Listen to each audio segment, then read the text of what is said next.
Hi students, this is Chandrakant Arkeri, Assistant Professor, Department of Commerce, Government First Grade Women's College, Bailongal. Dear students,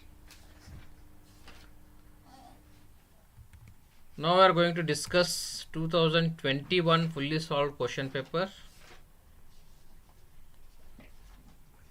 So here all 5 marks and 15 marks questions we are going to discuss. Okay, so before that I request all the students, please inform to your friends also. This is a live session on YouTube. You can visit to my YouTube channel and there you can watch this session on live also. Okay, please inform to your friends also to subscribe my YouTube channel and please like and share. So now I wanted to see how many students are joined on live for this session. And please like and share. So now I wanted to see how many students are joined on live for this session.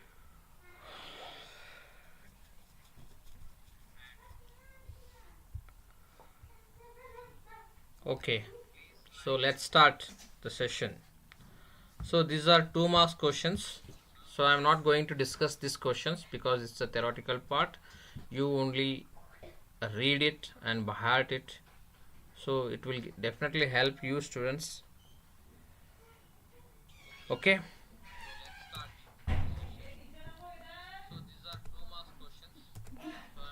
Now we are going to discuss section B.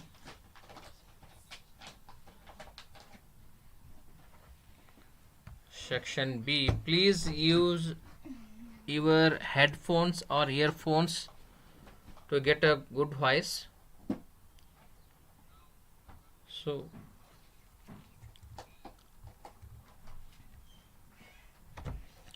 Section B. Calculate the value of goodwill from the following information: profits for the past 5 years. So this is 4th chapter question, valuation of goodwill. Year 2016, 17, 18, 19, 20 and profit is also given in the problem. And they are asked, it is agreed that the goodwill will be valued at 3 years purchase of average profits of last 5 years. So this is a simple average method problem. So we are going to solve this problem. Note section B, calculation of simple average profits. Simple average profit equal to total profits divided by number of years. So 5 ವರ್ಷದ್ದು ಎಲ್ಲ profit ಅನ್ನು ನಾವು add ಮಾಡ್ತೀವಿ, divided by the 5 ಎಷ್ಟು ವರ್ಷದ profit ಇತ್ತಲ್ಲ ಅದನ್ನು number of years ನಾವು ಡಿವೈಡ್ ಮಾಡ್ತೀವಿ. So will get a simple average profit. So ಇದಕ್ಕೆ ನಾವು value of goodwill equal to simple average profit into number of years purchase. Number of years purchase. So 20,000 into 3 equal to 60,000. So students, please use your earphones for better quality voice. Okay. So this is 5 marks questions on valuation of goodwill. So next discuss question number 3. X company limited was incorporated. So I should say thank to Vaishnavi Revankar who has helped me to prepare this PPT. So thank you Vaishnavi Revankar. X company limited was incorporated on 1/7/2020 to take over the business of Y company limited as a going concern as from 1/4/2020. The average monthly sales for the first 3 months during the year was 15,000. Whereas the average monthly sales for the subsequent period was rupees 20,000. Calculate the time ratio and sales ratio. So this question is prior to profit prior to incorporation, chapter unit 1.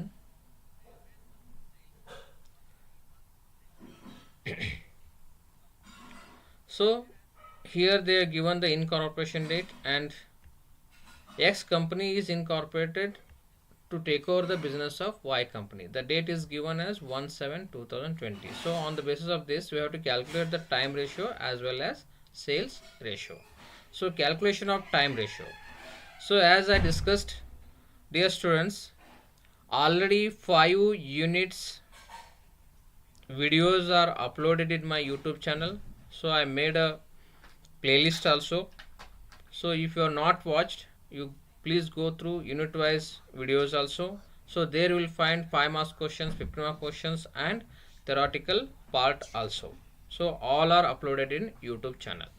So it is many students are requested to make a video on question paper also. So that's why I thought to discuss 3 question papers: 2021, 19 and 18. 2020 there is no exam due to COVID, that's why I don't have a question paper. Okay, see now ಈಗ question number 3 ಅನ್ನು ನೋಡೋಣ. So calculation of time ratio. So ಇಲ್ಲಿ ಈ ಪ್ರಾಬ್ಲಮ್ನಲ್ಲಿ important date is 1/7/2020. ಅದ ನಂತರ as going concern as from 1/4/2020. So ಇದು financial year ನಿಮ್ಗೆ ಗೊತ್ತಾಗಬೇಕು, ನಂತರ ಇನ್ಕಾರ್ಪೊರೇಷನ್ ಡೇಟನ್ನು ಗೊತ್ತು ಮಾಡ್ಕೋಬೇಕು. ಸೊ ಇಲ್ಲಿ prior period 1/4/2020 to 36/2020. ಸೊ 1/7 ಇಂದ ಅದು ವಾಯ್ ಕಂಪ್ನಿ ಜೊತೆ ಮರ್ಜ್ ಆಗಿದೆ. ಸೊ ಅಲ್ಲಿವರೆಗೆ ಏನು ಪೀರಿಯಡ್ ಬರುತ್ತಲ್ಲ ಅದನ್ನು ನಾವು ಪ್ರೀ ಪೀರಿಯಡ್ ಅಥವಾ ಪ್ರಯರ್ ಪೀರಿಯಡ್ ಅಂತ ಹೇಳ್ತೀವಿ. ನಂತರ 1/7/2020 to 31/2021 ಆಫ್ಟರ್ ಪೀರಿಯಡ್ ಅಂತ ಹೇಳ್ತೀವಿ. So this is 9 months. So ಇಲ್ಲಿ ಇಂಪಾರ್ಟೆಂಟ್ ನಾವು ನೋಡಬೇಕಾಗಿದ್ದು ಅಂತಂದ್ರೆ, ವಿದ್ಯಾರ್ಥಿಗಳು ಜುಲೈ ಅಂತ ಕೊಟ್ಟಿರ್ತಾರೆ, ಇಲ್ಲೇನಾದ್ರು ಜುಲೈ ಅಂತ ತೊಗೊಂಡ್ಬಿಟ್ವಿ ಅಂತಂದ್ರೆ ಅದು 4 ಮತ್ತು 8 months ಆಗುತ್ತೆ. ಸೊ ಅದಕ್ಕೆ date is very very important. From 1/7/2020 X company was incorporated to take over the business of Y company ಅಂತ ಹೇಳಿದಾರೆ ಅವರು. ಸೊ ಈ ಡೇಟ್ ಹಿಂದ್ಗಡೆ ಏನು ಬರುತ್ತಲ್ಲ ಅದು ಪ್ರಯರ್ ಪೀರಿಯಡ್, ಈ ಡೇಟ್ ನಂತರ ಬರುತ್ತಲ್ಲ ಅದು ಅದಕ್ಕೆ ನಾವು ಆಫ್ಟರ್ ಪೀರಿಯಡ್ ಅಂತ ಹೇಳ್ತೀವಿ. So 3 months 9 months. So time ratio equal to 3:9, 1:3 is the time ratio. Next, calculation of sales ratio. So for that also the information is given. The average monthly sales for the first 3 months during the year was 15,000, whereas the average monthly sales for the subsequent period was 20,000. So ಇಲ್ಲಿ ಏನು ಹೇಳಿದೆ ಅಂದರೆ calculation of sales ratio, sales for the prior period, average monthly sales into number of months in prior period. So ಅವ್ರು ಹೇಳಿದ್ದಾರೆ 3 months 15,000 ಇತ್ತು ಅಂತ ಹೇಳಿ. So 3 months ಇಲ್ಲಿ ಪ್ರಯರ್ ಪೀರಿಯಡ್ ಇದೆ, 15,000 into 3 45,000. ಸೊ ಅದೇ ರೀತಿ sales for after period, average monthly sales into number of months in after period. So ಇಲ್ಲಿ 9 months ಆಫ್ಟರ್ ಪೀರಿಯಡ್ ಇದೆ, 20,000 into 9 1,80,000. ಸೊ ಪ್ರಯರ್ ಪೀರಿಯಡ್ದು 45,000 ಸೇಲ್ಸ್ ಆಗಿದೆ, ಆಫ್ಟರ್ ಪೀರಿಯಡ್ದು 1,80,000 ಸೇಲ್ಸ್ ಆಗಿದೆ. So therefore sales ratio equal to 45,000 is to 1,80,000. 1:4 is the sales ratio. So this is the calculation of time ratio and sales ratio. Next,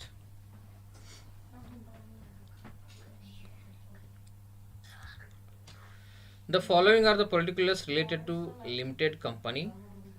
Share capital 10,000, 10% preference shares of 10 each fully paid up, 10,000 equity shares of 10 each fully paid up. Total assets 1 lakh.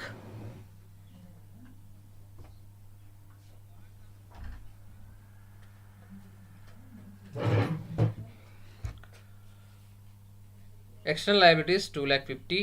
Calculate the value of equity share of the company. So this is unit 5 questions, valuation of shares. So here calculation of net assets, total assets 5 lakhs ಅಂತ ಕೊಟ್ಟಿದ್ದಾರೆ. So less external liabilities 2,50,000. ಅದರಲ್ಲಿ ಮತ್ತೆ ನೀವು less preference share capital 1 lakh rupees less ಮಾಡಬೇಕು. So net assets available to equity share holders is 1,50,000. So value of each equity share equal to net assets available divided by number of equity shares. 1,50,000 divided by number of shares of 10,000. So 15 rupees is the value of each equity shares. So this is based on net asset method.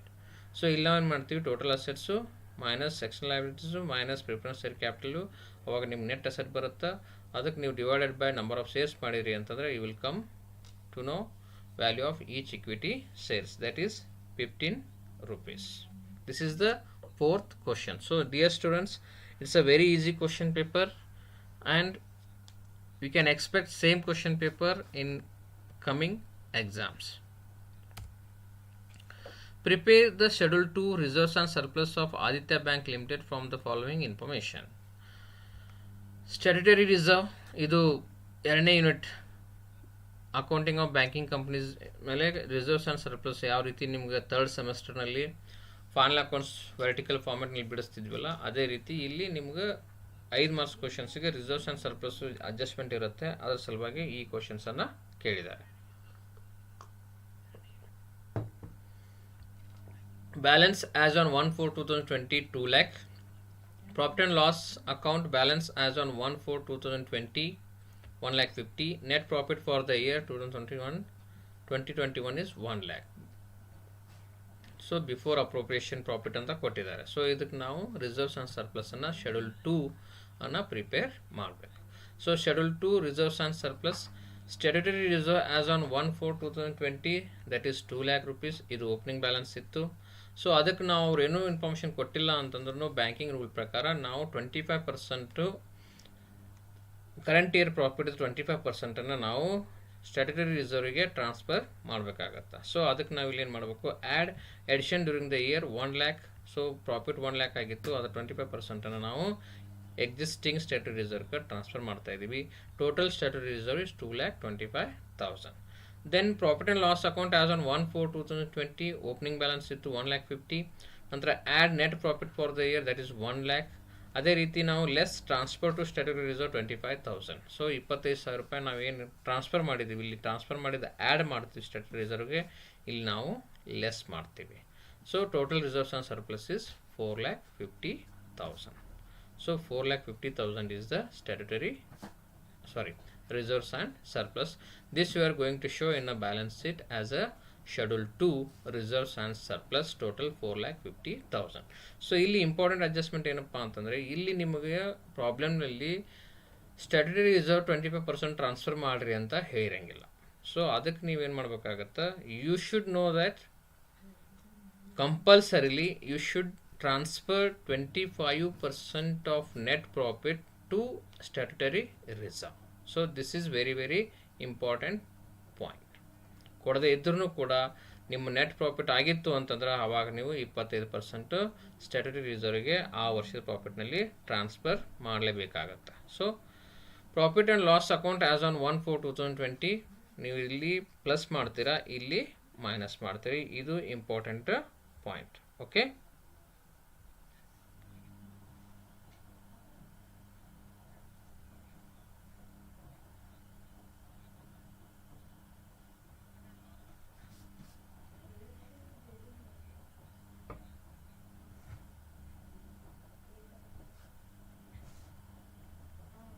so this is question number 5. Next theoretical part ಇದೆ, ಇದನ್ನು ನೀವು ಓದ್ಕೊಳ್ರಿ. I am not going to discuss. ಇಲ್ಲಿ short notes ಕೇಳಿದ್ದಾರೆ. Inter company bills ಅಂದ್ರೇನು, unrealised profit ಅಂದ್ರೇನು, pre acquisition reserve ಅಂದ್ರೇನು, cost of acquisition ಅಂದ್ರೇನು. ಸೊ ಅದ್ರ ಬಗ್ಗೆ ನಿಮಗೆ ಶಾರ್ಟ್ ನೋಟ್ಸ್ ಕೇಳಿದ್ದಾರೆ, ಇದನ್ನು ನೀವು ಓದ್ಕೊಳ್ಳಿ. So I am going to discuss only problems. Okay, next now we'll start 15 marks questions.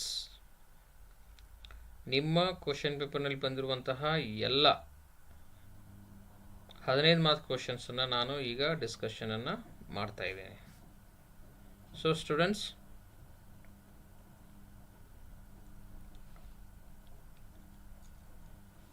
Question number 7 section C. The net profit of business after providing income tax for the past 5 years are.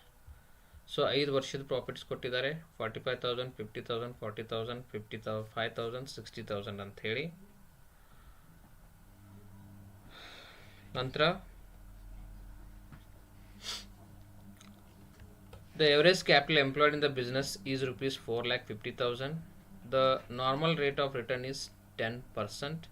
Calculate the value of goodwill on the basis of 5 years purchase of super profit, NT method, then capitalization super profit. So ಇದು ಕೂಡ valuation of goodwill base ಮೇಲೆ 15 marks question ಅನ್ನು ಕೇಳಿದ್ದಾರೆ. So students, ನಾನು unit wise ಲೆಸನ್ಸನ್ನು ಕೂಡ ನಿಮ್ಗೆ ಹೇಳುವಾಗ, ವಿಡಿಯೋದಲ್ಲಿ ಹೇಳುವಾಗ ನಾನು ಹೇಳಿದ್ದೆ ಎಲ್ಲ ಯೂನಿಟ್ಟಿಂದ 5 ಮಾರ್ಕ್ಸ್ ಮತ್ತು 15 ಮಾರ್ಕ್ಸ್ ಕ್ವಶನ್ಸನ್ನು ಕ್ವಶನ್ ಪೇಪರ್ನಲ್ಲಿ ಸೆಟ್ ಮಾಡ್ತಾರೆ ಅಂಥೇಳಿ. ಸೊ ಅದಕ್ಕೆ ನಿಮಗೆ ಯಾವ ಈಸಿ ಅನ್ನಿಸ್ತವೆ ಅದನ್ನು ನೀವು ಪ್ರಿಪೇರ್ ಮಾಡಿರಿ. Prepare well, so you will score more than 80 if you work hard. So ಅದಕ್ಕೆ ಮತ್ತೊಂದು ಸಲ ಹೇಳ್ತಾ ಇದ್ದೀನಿ, ನೀವು valuation of shares, valuation of goodwill, then profit prior to incorporation, ಇವು 3 ಚಾಪ್ಟರ್ ಸ್ವಲ್ಪ ಕಂಪೇರ್ ಟು ಗ್ರೂಪ್ ಅಕೌಂಟ್ಸು ಮತ್ತು ಬ್ಯಾಂಕ್ ಅಕೌಂಟ್ಸಿಗೆ ಕಂಪೇರ್ ಮಾಡಿರಿ ಅಂತಂದ್ರೆ these 3 chapters are very easy and the problems also very less. ಅಂದರೆ ಸೈಜ್ನಲ್ಲಿ ನೀವು ಬಿಡಿಸಬೇಕಾದ್ರೆ ಅದು ಕಡಿಮೆ ಆಗುತ್ತೆ. ಸೊ ಅದಕ್ಕೆ ನಾನೇನು ಸಜೆಷನ್ ಕೊಡ್ತೀನಪ್ಪ ಅಂತಂದರೆ, ನೀವು valuation of goodwill, valuation of shares, profit prior to incorporation ಇದ್ರ ಮೇಲೆ ಸ್ವಲ್ಪ ಒತ್ತು ಕೊಡ್ರಿ.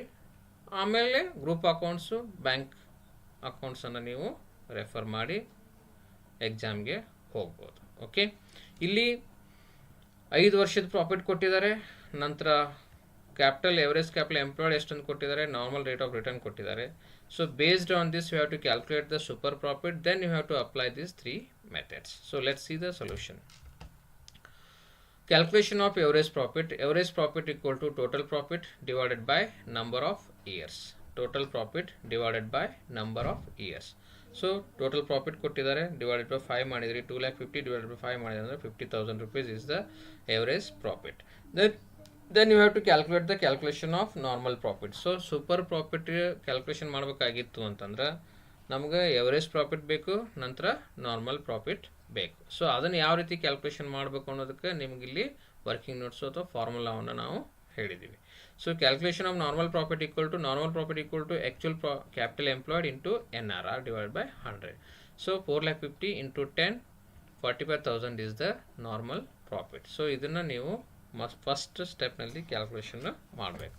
ನಂತರ you have to calculate the super profit. So super profit equal to average profit minus normal profit. 50,000 minus 45,000 equal to 5,000. Value of goodwill equal to, ಈಗ ನಾವು 5 years purchase of super profit methodology ಹೋದ್ವಿ ಅಂತಂದ್ರೆ value of goodwill equal to super profit into number of years purchase. 5,000 into 5, that is 25,000 is the value of goodwill. Then NT method, value of goodwill equal to super profit into NT value. That is NT value is already given in the problem. So NT method taking the present value of NT of ₹1 for 5 years is 3.78. ಅಂದರೆ ಇದರ ಅರ್ಥ ಏನಪ್ಪ ಅಂತಂದ್ರೆ ₹1 ನೀವು ಇವತ್ತು investment ಮಾಡಿದ್ರೆ ಅಂದ್ರೆ after 5 years you are going to get ₹3.78 at the rate of 10% ಅಥವಾ ಒಂದು ಕ್ಯಾಲ್ಕುಲೇಷನ್ ಮಾಡಿರ್ತಾರೆ. ಅದ್ರ ಪ್ರಕಾರ ನಿಮಗೆ ಎನ್ಟಿ ಟೇಬಲ್ದು ವ್ಯಾಲ್ಯೂನ ಕೊಟ್ಬಿಡ್ತಾರೆ. ಇದೇ ವ್ಯಾಲ್ಯೂ ಇಂಟು ನೀವು ಸೂಪರ್ ಪ್ರಾಫಿಟ್ ಮಾಡಿರಿ ಅಂತಂದ್ರೆ you will come to know the value of goodwill. Then calculation of super profit method, ಇದಕ್ಕೂ ಒಂದು ಫಾರ್ಮುಲಾ ಇದೆ. Valuation of goodwill equal to super profit divided by NRR ಅಥವಾ super profit into 100 divided by NRR. 5,000 into 100 divide by 10 ಮಾಡಿರಿ ಅಂತಂದ್ರೆ 50,000 rupees is the value of goodwill. So this is the problem on valuation of goodwill. So this is very easy. First ನೀವೇನು ಮಾಡಬೇಕು, ನಾನು ಇನ್ನೊಂದ್ಸಲ explain ಮಾಡ್ತಾ ಇದ್ದೀನಿ. First ನೀವು average ಪ್ರಾಫಿಟನ್ನು ಕಂಡುಹಿಡಿಬೇಕು. ಎವರೇಜ್ ಪ್ರಾಫಿಟ್ ಕಂಡುಹಿಡಿಬೇಕಾಗಿತ್ತು ಅಂತಂದರೆ ಎಲ್ಲ 5 ವರ್ಷದ ಪ್ರಾಫಿಟನ್ನು ಆ್ಯಡ್ ಮಾಡಿ divided by number of years ಮಾಡಬೇಕು. ನಂತರ ನಾರ್ಮಲ್ ಪ್ರಾಫಿಟನ್ನು ಕಂಡುಹಿಡಿಬೇಕು. ನಾರ್ಮಲ್ ಪ್ರಾಫಿಟ್ ಫಾರ್ಮುಲಾ ಏನಪ್ಪ ಅಂತಂದರೆ normal profit equal to actual capital employed into NRR. So ನಂತರ ನೀವು ಸೂಪರ್ ಪ್ರಾಫಿಟ್ ಕಂಡುಹಿಡಿತೀರಿ. Super profit equal to average profit minus normal profit. ನಂತರ ಆ ಫಾರ್ಮುಲಾವನ್ನು ಅಪ್ಲೈ ಮಾಡಿ you are going to calculate the value of goodwill. Okay, this is question number 7. Then question number 8, banking company ಮೇಲೆ ಇದೆ. The following are the ledger balances of Krishna Bank Limited as on 31/3/2021. So ಏನು prepare ಮಾಡಪ್ಪ ಅಂತ ಹೇಳಿದಾರೆ ಅಂತಂದ್ರೆ prepare the balance sheet. So ಇಲ್ಲಿ ನಿಮಗೆ ಯಾವುದಾದ್ರೂ ಒಂದು ಕೇಳ್ತಾರೆ. ಒಂದು ಬ್ಯಾಲೆನ್ಸ್ ಶೀಟ್ ಆದರೂ ಕೇಳ್ಬೋದು ಅಥವಾ P&L ಅಕೌಂಟ್ ಆದ್ರೂ ಕೇಳ್ಬೋದು. ಸೊ ಇಲ್ಲಿ ನಿಮಗೆ ಇಂಪಾರ್ಟೆಂಟ್ ಏನಪ್ಪ ಅಂತಂದರೆ you should know the schedules. Balance sheet prepare ಮಾಡಲಿಕ್ಕೆ ನಮಗೆ 12 ಶೆಡ್ಯೂಲ್ಸ್ಗಳು ಗೊತ್ತಿರಬೇಕು. Then only you can prepare the balance sheet. ಆಮೇಲೆ ಯಾವ ಶೆಡ್ಯೂಲ್ನಲ್ಲಿ ಯಾವ ಐಟಮ್ ಬರುತ್ತೆ ಅನ್ನೋದು ನಿಮಗೆ ಗೊತ್ತಿರಬೇಕು.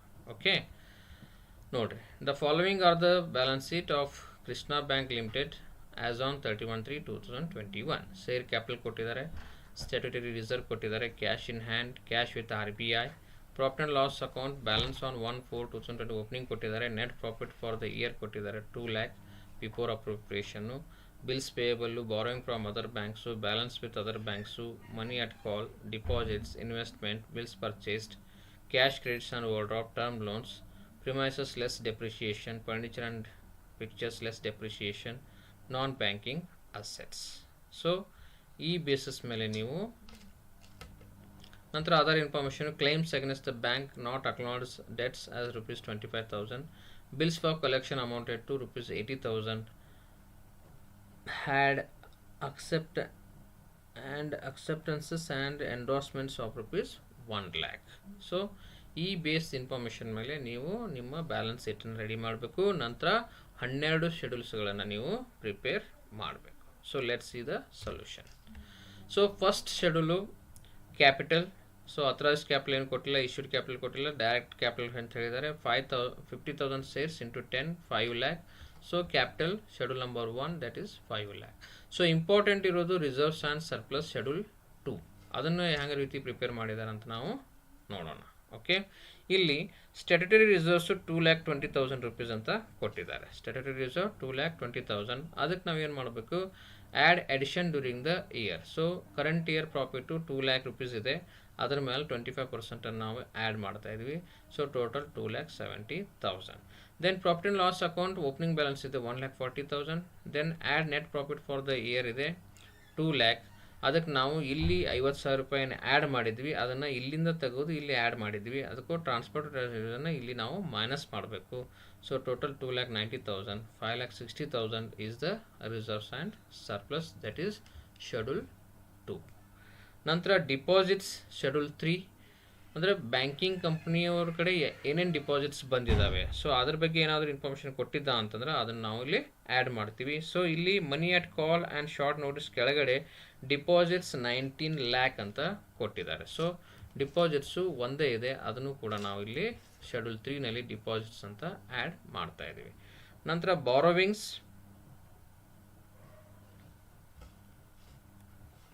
So borrowings from other banks 1,20,000 ಕೊಟ್ಟಿದ್ದಾರೆ ನೋಡ್ರಿ. ಬಿಲ್ಸ್ ಪೇಬಲ್ ಕೆಳಗಡೆ ಇದೆ. Borrowings from other banks that is schedule 4. So ಅದು ಕೂಡ ಒಂದೇ ಐಟಮ್ ಇದೆ, ಅದನ್ನು ಕೂಡ ನಾವಿಲ್ಲಿ ಎಂಟ್ರಿ ಮಾಡ್ತಾ ಇದ್ದೀವಿ. ನಂತರ schedule 5 other liabilities and provisions. So ಇಲ್ಲಿ ಬಿಲ್ಸ್ ಪೇಬಲ್ ಮಾತ್ರ ಇದೆ, ಅದು ₹20,000 ನಾವು ಶೆಡ್ಯೂಲ್ 5ನಲ್ಲಿ ಆ್ಯಡ್ ಮಾಡ್ತಾ ಇದ್ದೀವಿ. So these are the 5 schedules which belongs to capital and liabilities. Capital 1 ಇದರಲ್ಲಿ ಇಂಪಾರ್ಟೆಂಟು ಕ್ಯಾಪಿಟಲು, ಅದು ಆದಮೇಲೆ ಮೋಸ್ಟ್ ಇಂಪಾರ್ಟೆಂಟ್ ಇರೋದು ರಿಸರ್ವ್ಸ್ ಆ್ಯಂಡ್ ಸರ್ಪ್ಲಸ್ಸು. ಅದಕ್ಕೆ ನೀವು ಶೆಡ್ಯೂಲನ್ನು ಕರೆಕ್ಟಾಗಿ ಪ್ರಿಪೇರ್ ಮಾಡಬೇಕು. ಇಲ್ಲಿ ಇಂಪಾರ್ಟೆಂಟ್ ಪಾಯಿಂಟ್ಸ್ ಅಪ್ಪ ಅಂತಂದರೆ 25% ರಿಸರ್ವ್ಸನ್ನು ಟ್ರಾನ್ಸ್ಫರ್ ಮಾಡೋದು. ಓಕೆ, ನಂತರ ಡಿಪಾಸಿಟ್ಸ್ ಅಂತ ಬರುತ್ತೆ, ನಂತರ ಬಾರೋವಿಂಗ್ಸ್ ಅಂತ ಬರುತ್ತೆ, ನಂತರ ಅದರ್ ಲಯಬಿಲಿಟೀಸ್ ಆ್ಯಂಡ್ ಪ್ರೊವಿಷನ್ಸ್ ಅಂತ ಬರುತ್ತೆ. So total 31 lakh. ನಂತರ property and assets. Main heading is property and assets. Then cash and balances with RBI schedule 6 ಅನ್ನು ನಾವು ಪ್ರಿಪೇರ್ ಮಾಡ್ತೀವಿ. So schedule 6 cash in hand ಅಂತೇಳಿ ₹2 lakh ಕೊಟ್ಟಿದ್ದಾರೆ. ನಂತರ ಕ್ಯಾಶ್ ವಿತ್ RBI 5,40,000 ಅಂತ ಕೊಟ್ಟಿದ್ದಾರೆ. So cash in hand and cash with RBI ಎರಡು ಕೂಡಿನೇ ಕೊಟ್ಟಿದ್ದಾರೆ ನೋಡಿರಿ, 2 lakh ಮತ್ತು 5,40,000. ಸೊ 7,40,000 ಶೆಡ್ಯೂಲ್ 6ನಲ್ಲಿ ನಾವು ಎಂಟ್ರಿ ಮಾಡ್ತೀವಿ. ನಂತರ schedule 7 balances with bank and money at call and short notice. So ಅದನ್ನು ಕೂಡ ಕೊಟ್ಟಿದ್ದಾರೆ. Balance with other bank 6 lakhs ಇದೆ. ನಂತರ ಮನಿ at call and short notice ಅದು ಕೂಡ 1,20,000 ಇದೆ. So schedule 7 balance with bank and money at call and short notice 7,20,000 ನಾವು schedule 7ನಲ್ಲಿ entry ಮಾಡ್ತೀವಿ. ಅದೇ ರೀತಿ schedule 8 investments in government securities ₹3 lakh ಅಂತ ಹೇಳಿದ್ದಾರೆ. ಇನ್ವೆಸ್ಟ್ಮೆಂಟ್ಸ್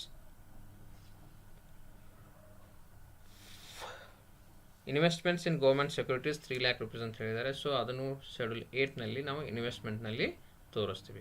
ಅದೇ ರೀತಿ schedule 9 advances and terms loans. Bills purchased and discounted ₹2,80,000 ಇದೆ. ನಂತರ cash credit and over grafts ₹6,40,000 ಇದೆ. ಸೊ ಟೋಟಲ್ಲು ಟರ್ಮ್ ಲೋನ್ಸು $2,40,000 ಇದೆ. ಸೊ ನಾವೇನು ಮಾಡ್ತೀವಿ ಇಲ್ಲಿ, term loans $2,40,000, cash credits and overdraft $6,40,000, bills purchase and discounted $2,40,000 ಇದೆ. ಟೋಟಲ್ಲು $11,60,000 ಶೆಡ್ಯೂಲ್ 9ನಲ್ಲಿ ನಾವು ತೋರಿಸ್ತೀವಿ. ನಂತರ schedule 10 is related to fixed assets. Premises less depreciation ಅಂತ ಹೇಳಿದರೆ ನಾವು ಡೈರೆಕ್ಟ್ ಎಷ್ಟು ಕೊಟ್ಟಿದ್ದಾರೆ ಅದನ್ನು ಅಮೌಂಟ್ ತೊಗೊಳ್ತಾ ಇದ್ದೀವಿ. ಪ್ರಿಮೈಸಸ್ 1 lakh, ನಂತರ ಫರ್ನಿಚರ್ಸ್ ಆ್ಯಂಡ್ ಫಿಕ್ಸರ್ಸು 30,000 ಇದೆ. Total 1,30,000 is schedule 10. Then schedule 11 other assets, non banking assets. ಇದು 2 ಮಾರ್ಕ್ಸ್ ಕ್ವಶನ್ಸ್ನಲ್ಲಿ ಕೇಳಿರ್ತಾರೆ.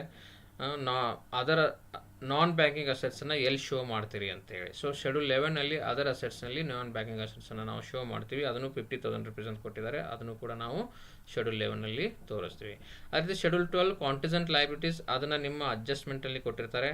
ಅದರಲ್ಲಿ acceptance and endorsements 1 lakh rupees. ನಂತರ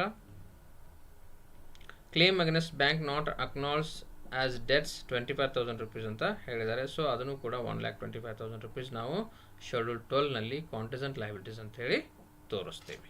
so this is schedules related to balance sheet of Krishna bank limited. So ನಾವಿಲ್ಲಿ contingent ಲೈಬಿಲಿಟೀಸ್ನಲ್ಲಿ 1,25,000 ತೋರಿಸ್ತೀವಿ. ನಂತರ bills collection ಅಮೌಂಟನ್ನು 80,000 ಅಂತೇಳಿ ನಾವು bills for ಕಲೆಕ್ಷನ್ನ ಸಪ್ರೇಟಾಗಿ ತೋರಿಸ್ತೀವಿ. ಸೊ ಇದು ಭಾಳ ಇಂಪಾರ್ಟೆಂಟು.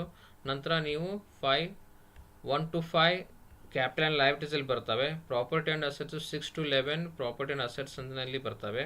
ನಂತರ 12 ಕಾಂಟಿಜೆಂಟ್ ಲೈಬಿಲಿಟಿ ಬರುತ್ತೆ. ಅದರಲ್ಲಿ ಇಂಪಾರ್ಟೆಂಟಪ್ಪ ಅಂತಂದ್ರೆ ನೀವೇನು ನೋಡಬೇಕಪ್ಪ ಅಂತಂದ್ರೆ ಅಕ್ಸೆಪ್ಟೆನ್ಸ್ ಎಂಡೋರ್ಸ್ಮೆಂಟು 1 lakh rupees ಬರುತ್ತೆ. ನಂತರ ಕ್ಲೇಮ್ಸ್ ಅಗೇನ್ಸ್ಟ್ ಬ್ಯಾಂಕ್ ನಾಟ್ ಅಕ್ನಾಲ್ಜ್ 25,000 ಬರುತ್ತೆ. ಆಮೇಲೆ ಬಿಲ್ಸ್ ಫಾರ್ ಕಲೆಕ್ಷನ್ 80,000 ರೂಪೀಸು ಇನ್ನೊಂದು ನೋಟ್ ಅಂತ ಹೇಳಿ ಕೆಳಗಡೆ ಬರುತ್ತೆ. So this is very very important. So this problem belongs to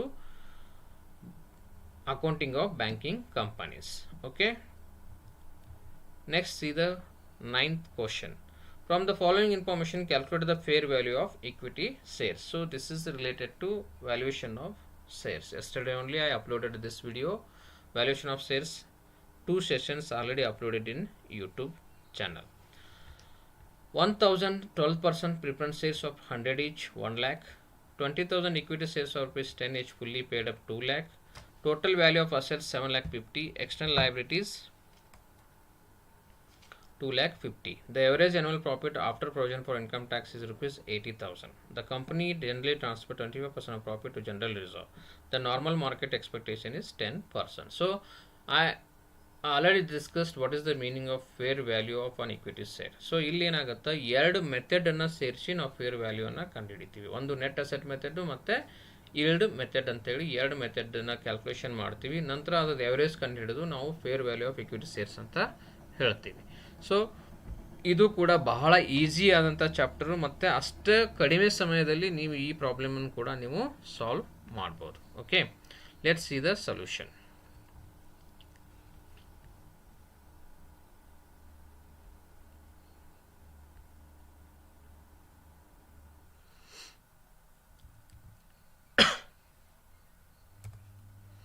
ನೋಡ್ರಿ, calculation of net assets available to equity share holders. Total value of assets that is given in the problem, that is 7,50,000.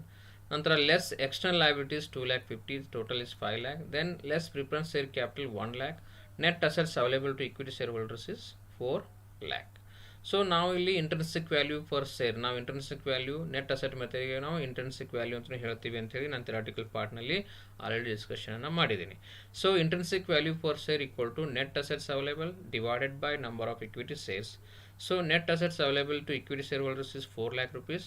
Then number of shares as given in the problem, that is 20,000 equity shares at 10 each. ಸೊ ಅದನ್ನು ನಾವು divide ಮಾಡ್ತೀವಿ. So you will come to know intrinsic value for share, that is rupees 20. So ಇದು net asset method ಪ್ರಕಾರ ನೀವು value of ಶೇರ್ಸನ್ನು ಕಂಡುಹಿಡಿದ್ರಿ.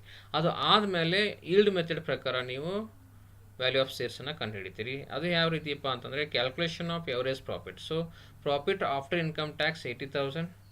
Then less transfer to general reserve, 80,000 into 25%, 20,000, 60,000 rupees profit after reserve ಬಂತು. ಇದಕ್ಕೆ ನಾವು ಇವರು ಏನು ಹೇಳಿಲ್ಲ ಅಂದ್ರೂ ಸಹಿತ ಇದು important point. This is very very important. 12% preference shares ಅಂತ ಹೇಳಿದ್ದಾರೆ. ಸೊ ನಾವು ಇಕ್ವಿಟಿ ಶೇರ್ ಹೋಲ್ಡರ್ ಡಿವಿಡೆಂಡ್ ಕೊಡೋಕ್ಕಿಂತ ಮುಂಚೆ ಪ್ರಿಫರೆನ್ಸ್ ಶೇರ್ ಹೋಲ್ಡರ್ಸ್ಗೆ ಫಸ್ಟ್ ಪ್ರಿಫರೆನ್ಸ್ ಕೊಡಬೇಕು ಟು ಡಿಸ್ಟ್ರಿಬ್ಯೂಟ್ ದ ಡಿವಿಡೆಂಡ್. ಅವ್ರು ಏನು ರೇಟ್ ಕೊಟ್ಟಿರ್ತಾರೆ ಅದರ ಪ್ರಕಾರ ಅಷ್ಟು ಪರ್ಸೆಂಟೇಜ್ ಡಿವಿಡೆಂಡನ್ನು ಅವ್ರಿಗೆ ಕೊಟ್ಟು ಆದಮೇಲೆ ಏನು ಉಳಿತಲ್ಲ ಅದನ್ನು ನೀವು ಇಕ್ವಿಟಿ ಶೇರ್ ಹೋಲ್ಡರ್ಸ್ಗೆ ಹಂಚಬೇಕಾಗತ್ತೆ. So this is very very important point. ಅದಕ್ಕೆ ನಾವು ಇಲ್ಲಿ ಏನು ಮಾಡ್ತೀವಿ, ಡಿವಿಡೆಂಡ್ ಆನ್ ಪ್ರಿಫರೆನ್ಸ್ ಶೇರ್ಸು ಅವ್ರದ್ದು ವ್ಯಾಲ್ಯೂ 1 ಲ್ಯಾಕ್ ಇದೆ, ಇಂಟು 12% ಮಾಡಿ 12,000 ರುಪೀಸನ್ನು ನಾವು ಮೈನಸ್ ಮಾಡ್ತೀವಿ.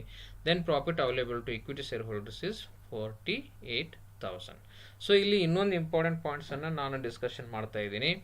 ಅದೇನಪ್ಪ ಅಂತಂದರೆ, ನೆಟ್ ಅಸೆಟ್ ಮೆಥಡ್ನಲ್ಲಿ ನಾವು ಪ್ರಿಫರೆನ್ಸ್ ಶೇರ್ ಕ್ಯಾಪಿಟಲ್ದು ವ್ಯಾಲ್ಯೂವನ್ನು ಮಾತ್ರ ಮೈನಸ್ ಮಾಡ್ತೀವಿ. ಇಲ್ಲಿ ಡಿವಿಡೆಂಡನ್ನು ನಾವು ಕನ್ಸಿಡರ್ ಮಾಡಲ್ಲ.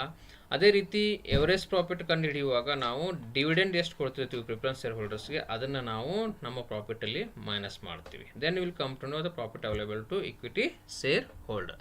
So this point is very very important. Next, calculation of expected rate of dividend. Expected rate of dividend equal to profit available into 100 divided by equity share capital. 48,000 divided by 2 lakh into 100, 24%. So calculation of yield value per share equal to value per share. ಇಲ್ಲಿ formula ಮಾತ್ರ ನೀವು ಚೆನ್ನಾಗಿ ನೆನಪಿಟ್ಕೋಬೇಕು. ಒಂದು 2-3 ಸಲ practice ಮಾಡಿದ್ರಿಪ್ಪ ಅಂತಂದ್ರೆ ಈ chapter ಕೂಡ ನಿಮಗೆ ಡೆಡ್ ಈಸಿ ಚಾಪ್ಟರ್ ಆಗೋದ್ರಲ್ಲಿ ಯಾವುದೇ ರೀತಿಯಾದಂತಹ ಸಂದೇಹ, ಡೌಟ್ ಇಲ್ಲ. Okay, calculation of yield value per share.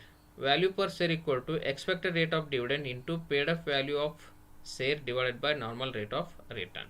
So 24 ನಿಮ್ದು ಬಂದಿತ್ತಿಲ್ಲಿ, into 10 divided by 10, 24 rupees is the value per share. ಅದೇ ರೀತಿ calculation of fair value of share equal to value per share equal to intrinsic value plus yield value divided by 2. So ಇಲ್ಲಿ ಏನು ಮಾಡಿದ್ದೀವಿ ನಾವು, ಈ 20 rupees ಬಂತು as per net asset method. ನಂತರ yield method ಪ್ರಕಾರ ನಿಮ್ಮದು 24 ರೂಪೀಸ್ ಬಂತು. ಈಲ್ಡ್ ಮೆಥಡ್ನಲ್ಲಿ ಫಾರ್ಮುಲಾ ಸ್ವಲ್ಪ ಜಾಸ್ತಿ ಇದ್ದಾವೆ, ಅದನ್ನು ನೀವು ಚೆನ್ನಾಗಿ ಅರ್ಥ ಮಾಡ್ಕೋಬೇಕು. ಸೊ ನಾರ್ಮಲ್ ರೇಟ್ ಆಫ್ ರಿಟರ್ನನ್ನು ಪ್ರಾಬ್ಲಮ್ಲೇ ಕೊಟ್ಟಿರ್ತಾರೆ. Only thing you have to calculate the expected rate of dividend. So 48,000 rupees ಇತ್ತು, ಟೋಟಲ್ ಶೇರ್ ಕ್ಯಾಪಿಟಲ್ 2 ಲ್ಯಾಕ್ ಇತ್ತು, ಅದ್ರ ಮೇಲೆ 24% ನಮ್ಗೆ ಡಿವಿಡೆಂಡ್ ಬರಬೇಕು ಅಂಥೇಳಿ ನಾವು ಎಕ್ಸ್ಪೆಕ್ಟೆಡ್ ಮಾಡಿದ್ದೀವಿ. ಸೊ ಅದಾದಮೇಲೆ ವ್ಯಾಲ್ಯೂ ಫಾರ್ ಶೇರ್ ಏನು ಮಾಡ್ತೀವಿ ನಾವು, expect rate of dividend into paid up value of share divided by normal rate of return ಮಾಡ್ತೀವಿ. 24 into 10 divided by 10, that is 24. So ಪರ್ಸೆಂಟೇಜನ್ನು ನಾವು ಬಿಟ್ಟು ಕ್ಯಾಲ್ಕುಲೇಷನ್ ಮಾಡ್ತಿರ್ತೀವಿ ಇಲ್ಲಿ. ಓಕೆ, 24 into 10 divided by 10 ಮಾಡಿ ₹24 ಅಂತ ನಾವು ಕಂಡುಹಿಡಿದ್ವಿ. ಅದೇ ರೀತಿ calculation of fair value of shares equal to value for share equal to intrinsic value plus yield value divided by 2. 20 plus 24 divided by 2, 44 divided by 2 equal to ₹22 is the value of shares as per the fair value method. Okay, so we have completed question number 9. So remains only 2.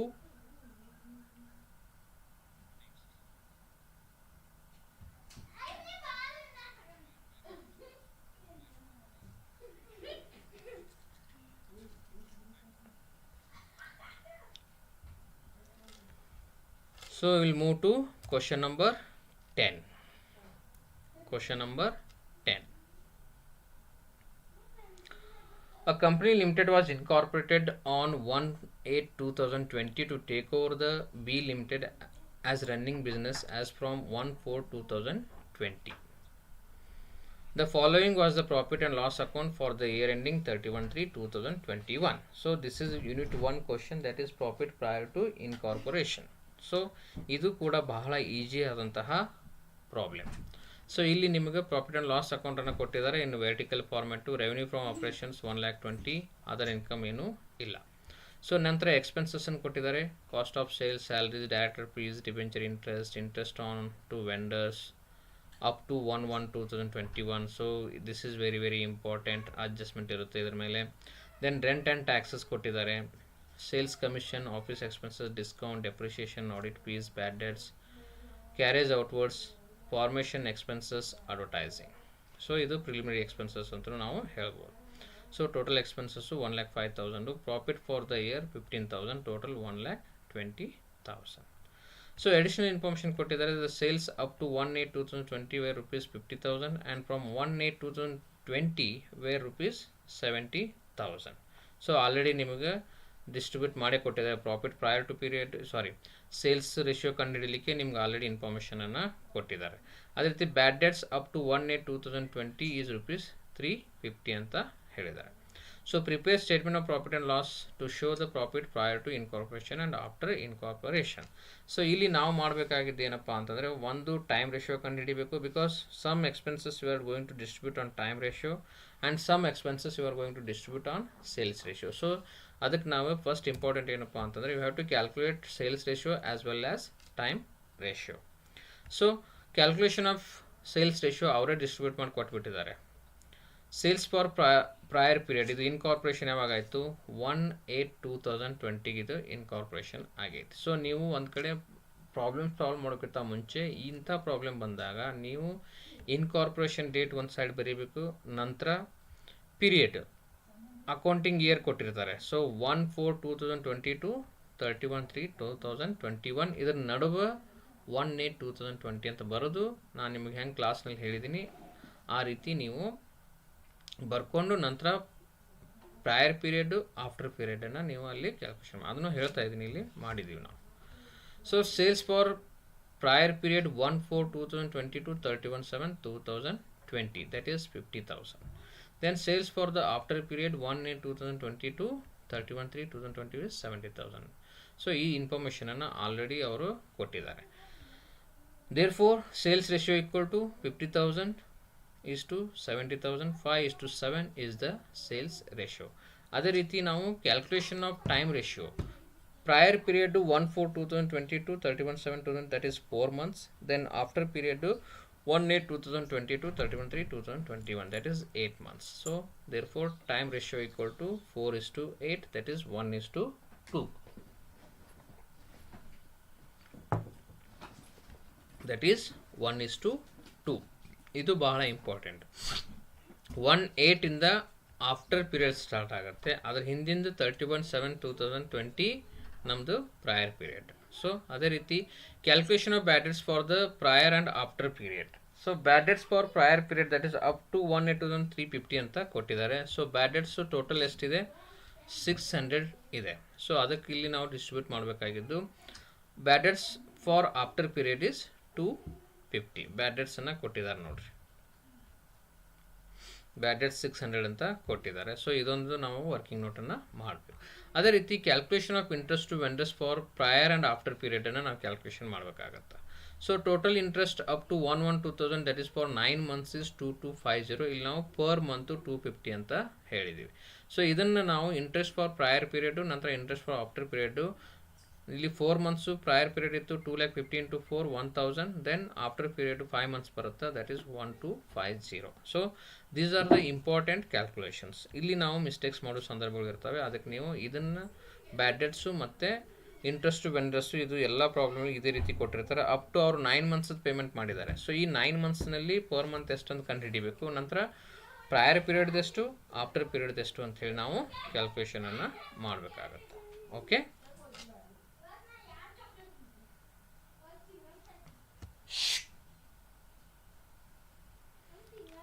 so let's see the solution. Statement of profit and loss to show the profit prior to and after incorporation. So ಇಲ್ಲಿ important ಏನಪ್ಪ ಅಂತಂದರೆ ಯಾವ ಎಕ್ಸ್ಪೆನ್ಸಸ್ಸನ್ನು ನಾವು ಯಾವ ratio ಮೇಲೆ ಹಂಚಬೇಕು ಅನ್ನೋದನ್ನು ನೀವು ಕಲಿಬೇಕು. ಓಕೆ, ಕೆಲವೊಂದಿಷ್ಟು ಆಫ್ಟರ್ ಅಂತ ಟ್ರೀಟ್ ಮಾಡ್ತೀವಿ, ಕೆಲವೊಂದಿಷ್ಟು ನಾವು ಬಿಫೋರು ಮತ್ತು ಆಫ್ಟರ್ ಅಂತ ಮಾಡ್ತೀವಿ, ಒಂದಿಷ್ಟು ಸೇಲ್ಸ್ ರೇಷಿಯೋ ಮೇಲೆ ಹಂಚ್ತೀವಿ, ಕೆಲವೊಂದಿಷ್ಟನ್ನು ನಾವು ಟೈಮ್ ರೇಷಿಯೋ ಮೇಲೆ ಹಂಚ್ತೀವಿ. ಸೊ ಅದನ್ನು ನೀವು ತಿಳ್ಕೊಂಡ್ರಪ್ಪ ಅಂತಂದರೆ ಈ ಪ್ರಾಬ್ಲಮು ಕೂಡ ನಿಮಗೆ ಬಹಳ ಈಸಿ ಆದಂಥ ಪ್ರಾಬ್ಲಮ್ ಆಗೋದ್ರಲ್ಲಿ ಯಾವುದೇ ರೀತಿಯಾದಂಥ ಡೌಟ್ಸ್ ಇಲ್ಲ. So first one same as it is you are putting over here the format statement of profit and loss to show the profit prior to and after incorporation.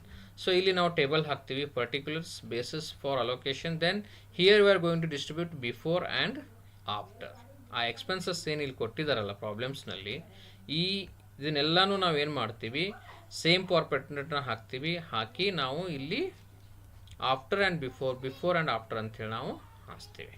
Okay, revenue from operation actually ಅವ್ರು ಕೊಟ್ಟಿದ್ದಾರೆ before 50,000 ಅಂತ, after 70,000 ಅಂತ ಕೊಟ್ಟಿದ್ದಾರೆ. So other income ಇಲ್ಲ, total revenues 50,000 and 70,000.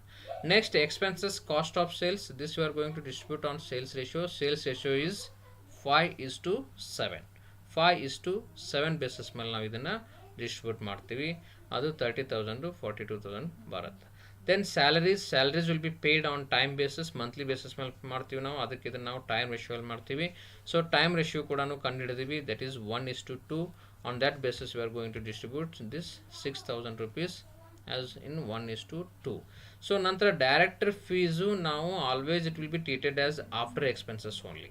So director fees ನಾವು ಒಂದ್ಸಲ merge ಆದಮೇಲೆ ಡೈರೆಕ್ಟರ್ಸ್ನ ಅಪಾಯಿಂಟ್ ಮಾಡಿರ್ತೀವಿ, ದೇ ಆರ್ ಚಾರ್ಜಿಂಗ್ ಫೀಸ್ ಅಂತೇಳಿ ಅಸ್ಯೂಮ್ ಮಾಡಿ ಅದನ್ನು ನಾವು ಆಫ್ಟರ್ ಪೀರಿಯಡ್ನಲ್ಲೇ ಹಾಕ್ತೀವಿ. ಅದೇ ರೀತಿ ಡಿಬೆಂಚರ್ ಇಂಟ್ರೆಸ್ಟ್ ಕೂಡ ನಾವು ಆಫ್ಟರ್ ಅಂತ ಟ್ರೀಟ್ ಮಾಡ್ತೀವಿ, ಅದನ್ನು ಕೂಡ 1,000 rupees ಆಫ್ಟರ್ನೇ ನಾವು ತೋರಿಸಿದ್ದೀವಿ. ಸೊ ಇದು ಇಂಪಾರ್ಟೆಂಟು, ಡೈರೆಕ್ಟರ್ಸ್ ಫೀಸು ಮತ್ತು ಡಿಬೆಂಚರ್ ಇಂಟ್ರೆಸ್ಟನ್ನು ನಾವು ಆಫ್ಟರ್ ಅಂತ ಹಾಕಿದ್ವಿ. ನಂತರ ಇಂಟ್ರೆಸ್ಟ್ ಟು ವೆಂಡರ್ಸ್ ಇದನ್ನು ವರ್ಕಿಂಗ್ ನೋಟ್ ಮಾಡಿದ್ವಿ. ಆ್ಯಕ್ಚುಯಲ್ ಪೀರಿಯಡ್ ರೇಷಿಯೋ ಪ್ರಕಾರ 1,000 to 1,250 ಅಂತೇಳಿ ನಾವು ಇಲ್ಲಿ ಡಿಸ್ಟ್ರಿಬ್ಯೂಟ್ ಮಾಡಿದ್ವಿ. ಅದೇ ರೀತಿ ರೆಂಟ್ ಆ್ಯಂಡ್ ಟ್ಯಾಕ್ಸಸ್ಸು ಇದನ್ನು ಕೂಡ ನಾವು ಟೈಮ್ ರೇಷಿಯೋ ಮೇಲೆ ಬೇಸಿಸ್ ಮೇಲೆ ಹಂಚ್ತೀವಿ. ಸೊ 1,200 and 2,400, ದಟ್ ಈಸ್ 1:2 ಮೇಲೆ ಹಂಚಿದ್ವಿ. Then sales commission will be distributed on sales ratio, that is 5:7, that is 500 and 700. Then office expenses is distributed on the basis of time ratio, that is 1,800 and 3,600. Then discount is on basis of sales ratio, that is 750 and 1,050. Then depreciation is on the basis of period, that is time ratio 1,900 and 3,800. Then audit fees time ratio prakara 250 and 500. Bad debts ಇದನ್ನು working note ಮಾಡಿದ್ದೀವಿ 350 and 250. Then carriage outwards is also based on sales ratio, that is 250 and 350. Important is formation expenses, that will be treated as after expenses only, that is 1,200. Last one is advertising, sales ratio ಮೇಲೆ ಹಂಚ್ತೀವಿ, so 1,000 to 1,400. Total expenses is 41,000 and 64,000. Profit for the period, profit for the year before prior ಪೀರಿಯಡ್ದು 9,000 ಇದೆ, after ಪೀರಿಯಡ್ದು 6,000 rupees ಇದೆ. So ಇದನ್ನು ನಾವು capital reserve ಅಂತೇಳಿ treat ಮಾಡ್ತೀವಿ, ಇದನ್ನು ನಾವು ರೆವೆನ್ಯೂ ಅಂತ ಟ್ರೀಟ್ ಮಾಡ್ತೀವಿ. Okay, this is related to profit prior to incorporation. ಇಲ್ಲಿ ಇಂಪಾರ್ಟೆಂಟ್ ಪಾಯಿಂಟ್ಸನ್ನು ನಾನು ಇನ್ನೊಂದ್ಸಲ ನಿಮ್ಮ ಜೊತೆ ಡಿಸ್ಕಷನ್ ಮಾಡಲಿಕ್ಕೆ ಇಷ್ಟಪಡ್ತೀನಿ. So first one, you have to calculate the sales ratio. ಇದ್ರ ಬಗ್ಗೆ ಇನ್ಫಾರ್ಮೇಷನ್, ಅಡಿಷನಲ್ ಇನ್ಫಾರ್ಮೇಷನ್ ಇಲ್ಲಿ ಕೊಟ್ಟಿರ್ತಾರೆ. ಅದು ಆದಮೇಲೆ ಕ್ಯಾಲ್ಕುಲೇಷನ್ ಆಫ್ ಟೈಮ್ ರೇಷಿಯೋ ಸ್ಟಾರ್ಟಿಂಗ್ನ ಹೇಳಿರ್ತಾರೆ, at what date the company is incorporated. On that basis we have to calculate the time ratio. So then additional information will be given in the problem. On that basis this adjustment will be there, then this adjustment will also will be there. So 15 marks question ಅಲ್ಲಿ ಈ ರೀತಿ adjustment ಅನ್ನು ಕೊಟ್ಟಿರ್ತಾರೆ.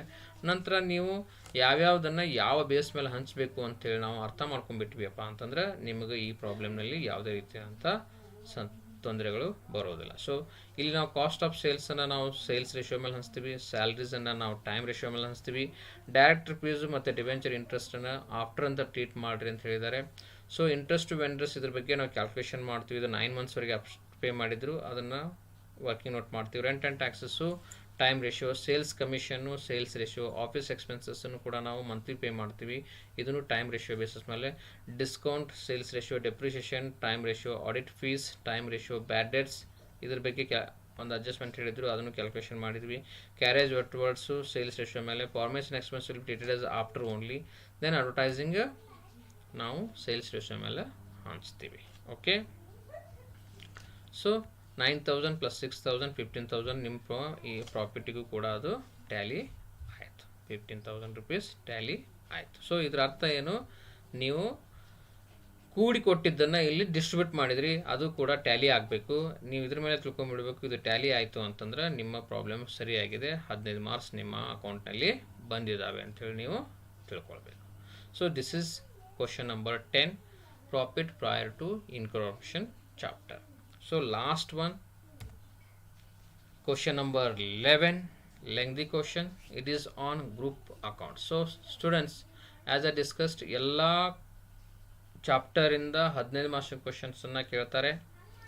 15 marks ಒಂದು questions ಕೇಳ್ತಾರೆ, ಮತ್ತು 5 marks ಒಂದು ಕೇಳಿಸ್ತಾರೆ. 5 chapter ಸೇರಿಸಿ ನಿಮ್ಗೆ 2 marks ಕ್ವಶನ್ಸ್ನಲ್ಲಿನೂ ಕೇಳ್ತಾರೆ. ಸೊ ಕಾರ್ಪೊರೇಟ್ ಅಕೌಂಟಿಂಗ್ ಸಬ್ಜೆಕ್ಟನ್ನು ಈಸಿ ಮಾಡಲಿಕ್ಕೆ ನಾನು ಸಾಕಷ್ಟು ಕೆಲಸವನ್ನು ಮಾಡಿದ್ದೀನಿ. 5 ಯೂನಿಟ್ ವಿಡಿಯೋಸನ್ನು ನಿಮ್ಮ ಯೂಟ್ಯೂಬ್ ಚಾನಲಲ್ಲಿ ಅಪ್ಲೋಡ್ ಮಾಡಿದ್ದೀನಿ. ಸೊ ಅದರಲ್ಲಿ 5 ಮಾರ್ಕ್ಸು, ಥೆರಾಟಿಕಲ್ ಪಾರ್ಟು, 15 marks ಕ್ವಶನ್ಸನ್ನು ಕೂಡ ಸಾಲ್ವ್ ಮಾಡಿದ್ದೀನಿ. ಸೊ ಅದನ್ನು ಕೂಡ ನಿಮ್ಮ ಫ್ರೆಂಡ್ಸ್ ಜೊತೆ ಶೇರ್ ಮಾಡ್ಕೊಳ್ಳಿ, ನೀವು ಕೂಡ ನೋಡಿರಿ. ಸೊ ಎಲ್ಲಿ ನಿಮಗೆ ಡಿಫಿಕಲ್ಟಿ ಇತ್ತು ಅಂತಂದ್ರೆ ನೀವು ನನಗೆ ಕಾಂಟ್ಯಾಕ್ಟ್ ಮಾಡಿರಿ, ನನ್ನ ವಾಟ್ಸಪ್ ನಂಬರ್ ಇದೆ, ನನ್ನ ಇಮೇಲ್ ID ಇದೆ, ನೀವು ಯೂಟ್ಯೂಬ್ನಲ್ಲಿ ಕೂಡ ಕಮೆಂಟ್ಸ್ ಮಾಡ್ಬೋದು. ಸೊ ನಂದು ರಿಕ್ವೆಸ್ಟ್ ಏನಪ್ಪ ಅಂತಂದರೆ, ನಿಮ್ಮ ಬೇರೆ ಯೂನಿವರ್ಸಿಟಿ ಫ್ರೆಂಡ್ಸ್ ಇದ್ದರು who are studying corporate accounting and who are studying this chapters only, so for them also you can share this videos. So ಎಲ್ಲ ಯೂನಿವರ್ಸಿಟಿಯಲ್ಲಿ ಸಿಲೆಬಸ್ಸು ಸೇಮ್ ಇರುತ್ತೆ, ಸ್ವಲ್ಪ ಪ್ರಾಬ್ಲಮ್ಸಲ್ಲಿ ಚೇಂಜಸ್ ಮಾಡಿರ್ತಾರೆ. ಸೊ ಇದನ್ನು ನೀವು ಬೇರೆ ಯೂನಿವರ್ಸಿಟಿ ಸ್ಟೂಡೆಂಟ್ಸ್ ಜೊತೆನೂ ನಿಮ್ಮ ಫ್ರೆಂಡ್ಸ್ ಇದ್ದರು ಅಂತಂದ್ರೆ, ಅಥವಾ ನಿಮ್ಮ ರಿಲೇಟಿವ್ಸ್ ಇದ್ದರು, ನಿಮ್ಮ ಗ್ರೂಪ್ನಲ್ಲಿ ಇದ್ದರು ಅಂತಂದ್ರೆ ಅವರಿಗೂ ಕೂಡ ನೀವು ಹೆಲ್ಪ್ ಮಾಡಿರಿ. ಸೊ ಯಾವ ರೀತಿ ಹೆಲ್ಪ್ ಮಾಡ್ತೀರಪ್ಪ ಅಂತಂದರೆ, ನೀವು ಈ ವಿಡಿಯೋಸನ್ನು ಅವರಿಗೂ ಕೂಡ ಶೇರ್ ಮಾಡಿರಿ. So they also can get a benefit of this videos. ನಂದು ಒಂದು ಉದ್ದೇಶ ಏನಪ್ಪ ಅಂತಂದರೆ, I have to reach everybody. So I am receiving many request from many students all over the Karnataka. So ಅಲ್ಲಿ ಅವ್ರ ಟೀಚರ್ಸ್ ಇಲ್ಲ, ಕೆಲವೊಂದಿಷ್ಟು ಮಂದಿಗೆ ಯಾವುದೇ ರೀತಿಯಾದ ಪ್ರಾಬ್ಲಮ್ಸ್ ಇರ್ತವೆ. ಸೊ ಅದಕ್ಕಾಗಿ ಎಲ್ಲ ವಿದ್ಯಾರ್ಥಿಗಳಿಗೂ ರೀಚ್ ಆಗಬೇಕು ಅಂಥೇಳಿ ನಾನು ಈ ವಿಡಿಯೋಸನ್ನು ನನ್ನ ಯೂಟ್ಯೂಬ್ ಚಾನಲ್ನಲ್ಲಿ ಅಪ್ಲೋಡ್ ಮಾಡ್ತಾ ಇದ್ದೀನಿ. ಸೊ ನಂದು ಒಂದೇ request, please share if you like it. ನಿಮ್ಗೆ ಈ ವಿಡಿಯೋದಿಂದ ಹೆಲ್ಪ್ ಆಗ್ತಾ ಇದೆ ಅಂತಂದ್ರೆ ಇದನ್ನು ಲೈಕ್ ಮಾಡಿ, ನಂತರ ಶೇರ್ ಮಾಡಿ, ನಂತರ ಕಮೆಂಟ್ ಮಾಡಿ. ಸೊ ಇದರಿಂದ ನಮ್ಗೆ ಪಾಸಿಟಿವ್ ಎನರ್ಜಿ ಸಿಗುತ್ತೆ. ಮುಂದೆ ಕೂಡ ನಾವು ಒಳ್ಳೆ ಕ್ಲಾಸ್ ವಿಡಿಯೋಸನ್ನು ಮಾಡಿ ನಿಮ್ಮ ಯೂಟ್ಯೂಬ್ ಚಾನಲಲ್ಲಿ ಅಪ್ಲೋಡ್ ಮಾಡ್ತೇನೆ. So this is my one request. ಈ ರಿಕ್ವೆಸ್ಟನ್ನು ನೀವು ಅಕ್ಸೆಪ್ಟ್ ಮಾಡ್ತೀರಂತ ನಾನು ತಿಳ್ಕೊಂಡು, so last question for 2021 question paper discussion ಮಾಡಿ ಈ ಸೆಷನ್ನ ನಾವು ಎಂಡ್ ಮಾಡೋಣ. Okay. On 1/10/2020, H Limited acquired 3,000 shares of S Limited. The statement of assets and liabilities of the companies on 31/3/2021 were as follows. Okay. ಇಲ್ಲಿ ಏನು ಮಾಡಿದ್ದಾರೆ, 110ಗೆ H limited ಅಂದರೆ holding company 3,000 ಶೇರ್ಸನ್ನು ಕೊಂಡ್ಕೊಂಡಿದ್ದಾರೆ ಎಸ್ ಲಿಮಿಟೆಡ್ ಸಬ್ಸಿಡರಿ ಕಂಪನಿ ಇದು. So ಅದ್ರ ತಕ್ಕಂಗೆ ನಿಮಗೆ P&L ಅಕೌಂಟ್ ಕೊಟ್ಟಿದ್ದಾರೆ. ನಂತರ ಸಿಂಪಲ್ ಇದೆ ಪ್ರಾಬ್ಲಮ್ಮು. ನಂತರ ನೋಟ್ಸ್ ಟು ಅಕೌಂಟ್ಸ್ ಕೊಟ್ಟಿದ್ದಾರೆ ಆ್ಯಸ್ ಆನ್ 31/3/2021. ಸೊ ಇದನ್ನು ನಾನು ಡಿಸ್ಕಷನ್ ಮಾಡ್ತೀನಿ, ಇದನ್ನು ನೀವು ನೋಡ್ಕೊಳ್ಳಿ. So share of ₹10 each fully paid up 2,50,000. ನಂತರ reserves and surplus, this is very important. General reserve opening balance ಕೊಟ್ಟಿದ್ದಾರೆ 30,000 20,000 ಅಂತ ಹೇಳಿ. ನಂತರ surplus credit balance on P&L account 1/4 ಇದು ಓಪನಿಂಗ್ ಕೊಟ್ಟಿದ್ದಾರೆ 40,000 10,000. Profit for the year 2021 50,000 and 25,000 ಅಂತ ಕೊಟ್ಟಿದ್ದಾರೆ. ಓಕೆ. ನಂತರ total reserves and surplus 1,20,000 55,000. Then note 3 tangible assets, land and building ಕೊಟ್ಟಿದ್ದಾರೆ, ಪ್ಲಾಂಟ್ ಆ್ಯಂಡ್ ಮಷಿನರಿ ಅಂತ ಕೊಟ್ಟಿದ್ದಾರೆ. ನಂತರ ಇಂಪಾರ್ಟೆಂಟು ನೋಡಬೇಕಾಗಿದ್ದಪ್ಪ ಅಂತಂದರೆ note 4 non current investments. So ಈ 3,000 ಶೇರ್ಸನ್ನು ಎಚ್ ಲಿಮಿಟೆಡ್ದವರು ಎಷ್ಟು ಅಮೌಂಟ್ ಕೊಟ್ಟು ತೊಗೊಂಡಿದ್ದಾರೆ ಅನ್ನೋದು ಭಾಳ ಇಂಪಾರ್ಟೆಂಟ್ ಆಗುತ್ತೆ. ಸೊ ಇದರಿಂದ ನಾವು ಗುಡ್ ವಿಲ್ಲು ಅಥವಾ ಕಾಸ್ಟ್ ಆಫ್ ಕಂಟ್ರೋಲನ್ನು ನಾವು ಕಂಡುಹಿಡಿತೀವಿ. Then we are going to adjust with the capital reserve with good will.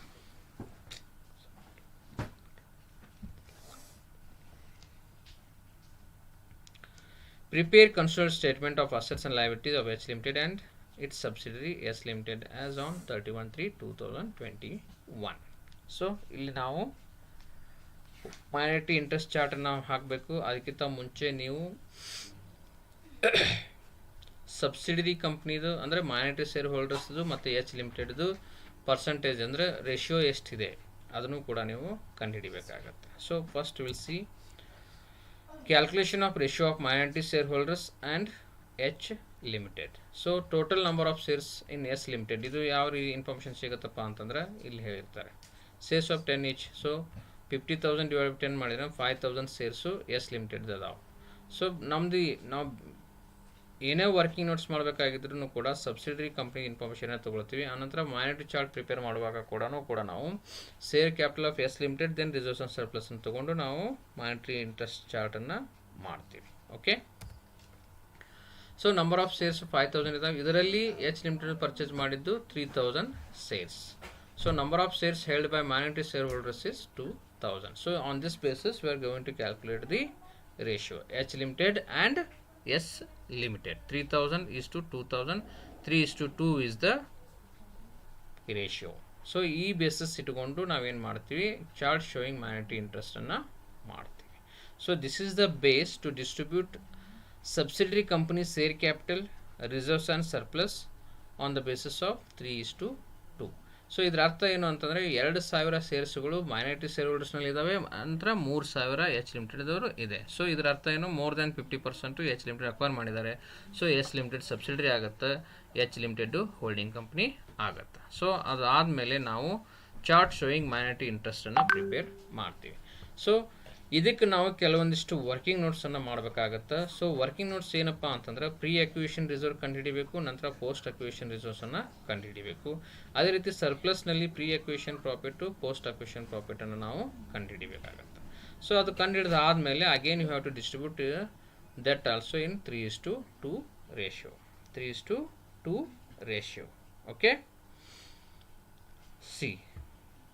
So 50,000 rupees ಇತ್ತು, ಅದನ್ನು ನಾವು 3:2 ಒಳಗೆ 30,000 20,000 ಹಂಚಿದ್ವಿ. ನಂತರ ರಿಸರ್ವ್ಸು ಇದಕ್ಕೆ ನಾವು ವರ್ಕಿಂಗ್ ನೋಟ್ ಮಾಡ್ತೀವಿ, ಅದನ್ನು ಇಲ್ಲಿ ನಾವು ಮಾಡಿದ್ದೀವಿ. So calculation of pre and post acquisition reserve. So ಇಲ್ಲಿ ರಿಸರ್ವನ್ನ ಡೈರೆಕ್ಟ್ ತೊಗೊಂಡಿದ್ದಾರೆ. ಯಾಕಪ್ಪ ಅಂತಂದ್ರೆ ನೋಡ್ರಿ, ಜನರಲ್ ರಿಸರ್ವ್ 1/4/2020 20,000 ರುಪೀಸ್ ಇದೆ. ಸೊ ಇದು ಓಪನಿಂಗ್ ಬ್ಯಾಲೆನ್ಸ್ ಇರೋದರಿಂದ ಬಿಫೋರ್ ಅಕ್ವಿಷನ್ ಅಥವಾ ಬಿಫೋರ್ ಇನ್ಕಾರ್ಪೊರೇಷನ್ ಇರೋದ್ರಿಂದ ಈ ಓಪನಿಂಗ್ ಬ್ಯಾಲೆನ್ಸನ್ನು ನಾನು ಯೂನಿಟ್ ವೈಸ್ ಡಿಸ್ಕಷನ್ ಮಾಡುವಾಗೂ ಹೇಳಿದ್ದೀನಿ. ಸೊ ಓಪನಿಂಗ್ ಬ್ಯಾಲೆನ್ಸನ್ನು ನಾವು ಪ್ರೀ ಅಕ್ವಿಷನ್ ರಿಸರ್ವ್ ಅಂತೇಳಿ ಟ್ರೀಟ್ ಮಾಡ್ತೀವಿ. ಸೊ ಆ ವರ್ಷ ಏನಾದರೂ ಟ್ರಾನ್ಸ್ಫರ್ ಮಾಡಿದ್ರು ಅಂತಂದ್ರೆ ಅದನ್ನು ನಾವು ಮಂತ್ಸ್ ಪ್ರಕಾರ, ಪ್ರಯರ್ ಪೀರಿಯಡು, ನಂತರ ಪ್ರೀ ಆ್ಯಂಡ್ ಪೋಸ್ಟ್ ಪೀರಿಯಡ್ ಪ್ರಕಾರ ನಾವು ಹಂಚ್ತೀವಿ. ಸೊ ಇಲ್ಲಿ ಇದ್ರ ಬಗ್ಗೆ ಏನು ಇನ್ಫಾರ್ಮೇಷನ್ ಇಲ್ಲ, ಬರೀ ಓಪನಿಂಗ್ ಬ್ಯಾಲೆನ್ಸ್ ಮಾತ್ರ ಇದೆ. ಆ ವರ್ಷ ಏನು ಟ್ರಾನ್ಸ್ಫರ್ ಮಾಡಿಲ್ಲ, ಅದಕ್ಕೆ ನಾವು 20,000 ರುಪೀಸನ್ನು ಡೈರೆಕ್ಟ್ಲಿ ಪ್ರೀ ಅಕ್ವಿಷನ್ ರಿಸರ್ವ್ ಅಂತ ಹೇಳಿ 3:2 ಬೇಸಿಸ್ ಮೇಲೆ ನಾವು ಎಚ್ ಲಿಮಿಟೆಡ್ ಮತ್ತು ಎಸ್ ಲಿಮಿಟೆಡ್ಗೆ ಹಂಚಿದ್ದೀವಿ. ಅದೇ ರೀತಿ ನಾವು calculation of pre and post acquisition profit, ಇಲ್ಲಿ ಅಡ್ಜಸ್ಟ್ಮೆಂಟ್ ಇದೆ. ಪ್ರಾಫಿಟ್ ಬ್ಯಾಲೆನ್ಸ್ ಆನ್ 1/4/2020 1 lakh ಇದೆ. ನಂತರ add pre acquisition portion in current year profits. So 25,000 into 6/12. So 110 ಇದೆ. ಇದು 6 months pre period, 6 months post period ಇದೆ. ಸೊ 25,000 ರೂಪಾಯಿ ಕರೆಂಟ್ ಪ್ರಾಫಿಟ್ಸನ್ನು ಕೊಟ್ಟಿದ್ದಾರೆ ನೋಡ್ರಿ. Profit for the year 2021 is 25,000. So ಈ 10,000 rupees will be treated as a pre acquisition profit only. Then ಇದರೊಳಗೆ ನಾವು 6 ತಿಂಗಳ ಪ್ರೀ, 6 ತಿಂಗಳ ಪೋಸ್ಟ್ ಅಂತ ನಾವು ಟ್ರೀಟ್ ಮಾಡ್ತೀವಿ. ಯಾಕಪ್ಪ ಅಂತಂದ್ರೆ date 1/10/2020. So April to September, then October to March. 6 months pre, 6 months post. ಅದರ ಪ್ರಕಾರ ನಾವು ಇಲ್ಲಿ ಕ್ಯಾಲ್ಕುಲೇಷನನ್ನು ಮಾಡಿದ್ವಿ. So profit balance 10,000 rupees is treated as a pre acquisition profit only. Then add pre-acquisition portion in current year profits. So 25,000 into 6 divided by 12, that is 12,500. Pre-acquisition profit to 22,500. ಅದೇ ರೀತಿ post acquisition portion in current year, so profit to 25,000 into 6 by 12, that is 12,500. So ಅದನ್ನೇ ನಾವು ಇಲ್ಲಿ ಏನು ಮಾಡಿದ್ವಿ, pre acquisition profit 22,500, that is 13,500, 9,000. So ಇದನ್ನು ನಾವು 3:2 basis ಮೇಲೆ ಹಂಚ್ತೀವಿ. ಅದೇ ರೀತಿ ಪೋಸ್ಟ್ ಅಕ್ವಿಷನ್ ಪ್ರಾಫಿಟ್ ಕೂಡ 12,500, 7,500 ಆ್ಯಂಡ್ 5,000 ಹಂಚಿದ್ವಿ. So minority interest equal to 1,05,000, H ಲಿಮಿಟೆಡ್ದು 63,000, ಎಸ್ ಲಿಮಿಟೆಡ್ದು 42,000. ಸೊ ಈ 42,000 ನಾವು ಬ್ಯಾಲೆನ್ಸ್ ಶೀಟ್ನಲ್ಲಿ ರಿಸರ್ವ್ಸ್ ಆ್ಯಂಡ್ ಸರ್ಪ್ಲಸ್ ಆದಮೇಲೆ ಈ 42,000 ರುಪೀಸನ್ನು ತೋರಿಸ್ತೀವಿ. ಓಕೆ, ನಂತರ ಇದರದ್ದು ಎಲ್ಲೆಲ್ಲಿ ಈ ಅಮೌಂಟ್ ಹೋಗ್ತವೆ ಅನ್ನೋದನ್ನು ಭಾಳ ಇಂಪಾರ್ಟೆಂಟ್ ಇರುತ್ತೆ. So pre acquisition reserve 12,000 rupees ಏನಿದೆಲ್ಲ ಇದು, ನಂತರ pre acquisition profit 13,500, this we are going to adjust with the goodwill. ನಂತರ ಪೋಸ್ಟ್ ಅಕ್ವಿಷನ್ ರಿಸರ್ವ್ ಮತ್ತು ಪೋಸ್ಟ್ ಅಕ್ವಿಷನ್ ಪ್ರಾಫಿಟನ್ನು ನಾವು ರಿಸರ್ವ್ಸ್ ಆ್ಯಂಡ್ ಸರ್ಪ್ಲಸ್ನಲ್ಲಿ ಎಚ್ ಲಿಮಿಟೆಡ್ನಲ್ಲಿ ಆ್ಯಡ್ ಮಾಡ್ತೀವಿ. ಓಕೆ, ನಂತರ ಇದನ್ನು ಟೋಟಲ್ ಓವರಾಲ್ ಆಗಿ ನಾವು 42,000 ರುಪೀಸನ್ನು ಬ್ಯಾಲೆನ್ಸ್ ಶೀಟ್ನಲ್ಲಿ ಮೈನಾರಿಟಿ ಇಂಟ್ರೆಸ್ಟ್ ಅಂತ ಹೇಳಿ ತೋರಿಸ್ತೀವಿ. ಓಕೆ, ನಾವು calculation of goodwill or capital reserve. So ಈ ಸ್ಟೆಪ್ಸ್ ಆದಮೇಲೆ ನೆಕ್ಸ್ಟ್ ಸ್ಟೆಪ್ಸು, ಥರ್ಡ್ ಸ್ಟೆಪ್ಸ್ ಏನಿರುತ್ತಪ್ಪ ಅಂತಂದ್ರೆ ನಾವು ಗುಡ್ ವಿಲನ್ನು ಕ್ಯಾಲ್ಕುಲೇಷನ್ ಮಾಡಬೇಕು. ನಂತರ ಅದ್ರ ಜೊತೆ ನಾವು ಕ್ಯಾಪಿಟಲ್ ರಿಸರ್ವನ್ನ ಅಡ್ಜಸ್ಟ್ಮೆಂಟ್ ಮಾಡಬೇಕಾಗತ್ತೆ. So cost of acquisition of shares, ಇದನ್ನು note number 4 non current investment ಅಂತೇಳಿ ತೋರಿಸಿರ್ತಾರೆ. ಸೊ 75,000. ನಂತರ less nominal value of shares, that is 3,000 into 10. 3,000 into 10, that is 30,000. So 45,000 is the extra amount paid to S Limited by H Limited. Okay. ನಂತರ ಇದಕ್ಕೆ ನಾವು less pre acquisition reserve 12,000 then pre acquisition profit 13,500. So ನಾನು already discussion ಮಾಡಿದಾಗ ಇದನ್ನು ನಾವು capital reserve pre acquisition ಪೀರಿಯಡ್ನಲ್ಲಿ ಏನಾದರೂ ಬರೋದಿತ್ತಪ್ಪ ಅಂತಂದ್ರೆ ನಾವು ಅದನ್ನು ರೆವಿನ್ಯೂ ಟ್ರೀಟ್ ಮಾಡಲ್ಲ, ಅದು ಕ್ಯಾಪಿಟಲ್ ರಿಸರ್ವ್ ಅಂತೇಳಿ ಟ್ರೀಟ್ ಮಾಡ್ತೀವಿ. ಸೊ ಅಷ್ಟು ಎಸ್ ಲಿಮಿಟೆಡ್ ಕಡೆಯಿಂದ ಎಚ್ ಲಿಮಿಟೆಡ್ ಬರ್ತಿರ್ತೈತಿ, ಅದನ್ನು ಏನು ಎಕ್ಸ್ಟ್ರಾ ಪೇಮೆಂಟ್ ಮಾಡ್ತಿರ್ತಾರೆ that you are going to adjust with capital reserve, that is pre acquisition reserve and pre acquisition profit. ಇದನ್ನು ಅಡ್ಜಸ್ಟ್ಮೆಂಟ್ ಮಾಡ್ತೀವಿ. ಏನು ಉಳಿತಲ್ಲ ಅದು ನೆಟ್ ಗುಡ್ ವಿಲ್ ಅಂತ ಹೇಳಿ ನಾವು ಬ್ಯಾಲೆನ್ಸ್ ಶೀಟ್ನಲ್ಲಿ ಇಂಟ್ಯಾಂಜಿಬಲ್ ಅಸೆಟ್ಸ್ನಲ್ಲಿ ತೋರಿಸ್ತೀವಿ. ಸೊ ಈ 25,500 ನಾವು ಕ್ಯಾಪಿಟಲ್ ರಿಸರ್ವ್ ನಿಲ್ ಅಂತೇಳಿ ತೋರಿಸ್ತೀವಿ. ಯಾಕಪ್ಪ ಅಂತಂದ್ರೆ this is utilised to adjust with the goodwill. 45,000 pay ಮಾಡಬೇಕಾಗಿತ್ತು ಎಚ್ ಲಿಮಿಟೆಡ್ದವ್ರಿಗೆ, ಎಸ್ ಲಿಮಿಟೆಡ್ ಕಡೆಯಿಂದ 12,000 rupees ಪ್ರೀ ಅಕ್ವಿಷನ್ ರಿಸರ್ವ್ ಬಂತು, ನಂತರ ಪ್ರೀ ಅಕ್ವಿಷನ್ ಪ್ರಾಫಿಟ್ 13,500 ಬಂತು. ಸೊ 25,500 ಅಡ್ಜಸ್ಟ್ಮೆಂಟ್ ಮಾಡಿ ನೆಟ್ ಗುಡ್ ವಿಲ್ 90,500 ನಾವು ಇಂಟ್ಯಾಂಜಿಬಲ್ ಅಸೆಟ್ ಅಂತೇಳಿ ಗುಡ್ ವಿಲ್ನಲ್ಲಿ ತೋರಿಸ್ತೀವಿ. So these are the important steps ನೀವು ಈ ಪ್ರಾಬ್ಲಮ್ನಲ್ಲಿ ಮಾಡಬೇಕಾಗಿತ್ತು. ಗ್ರೂಪ್ ಆಫ್ ಅಕೌಂಟ್ಸು ಕೂಡ ಈಸಿ ಇದೆ, ಎಲ್ಲ ಚಾಪ್ಟರ್ಸು ಈಸಿ ಇದ್ದಾವೆ. Only thing you should practise it.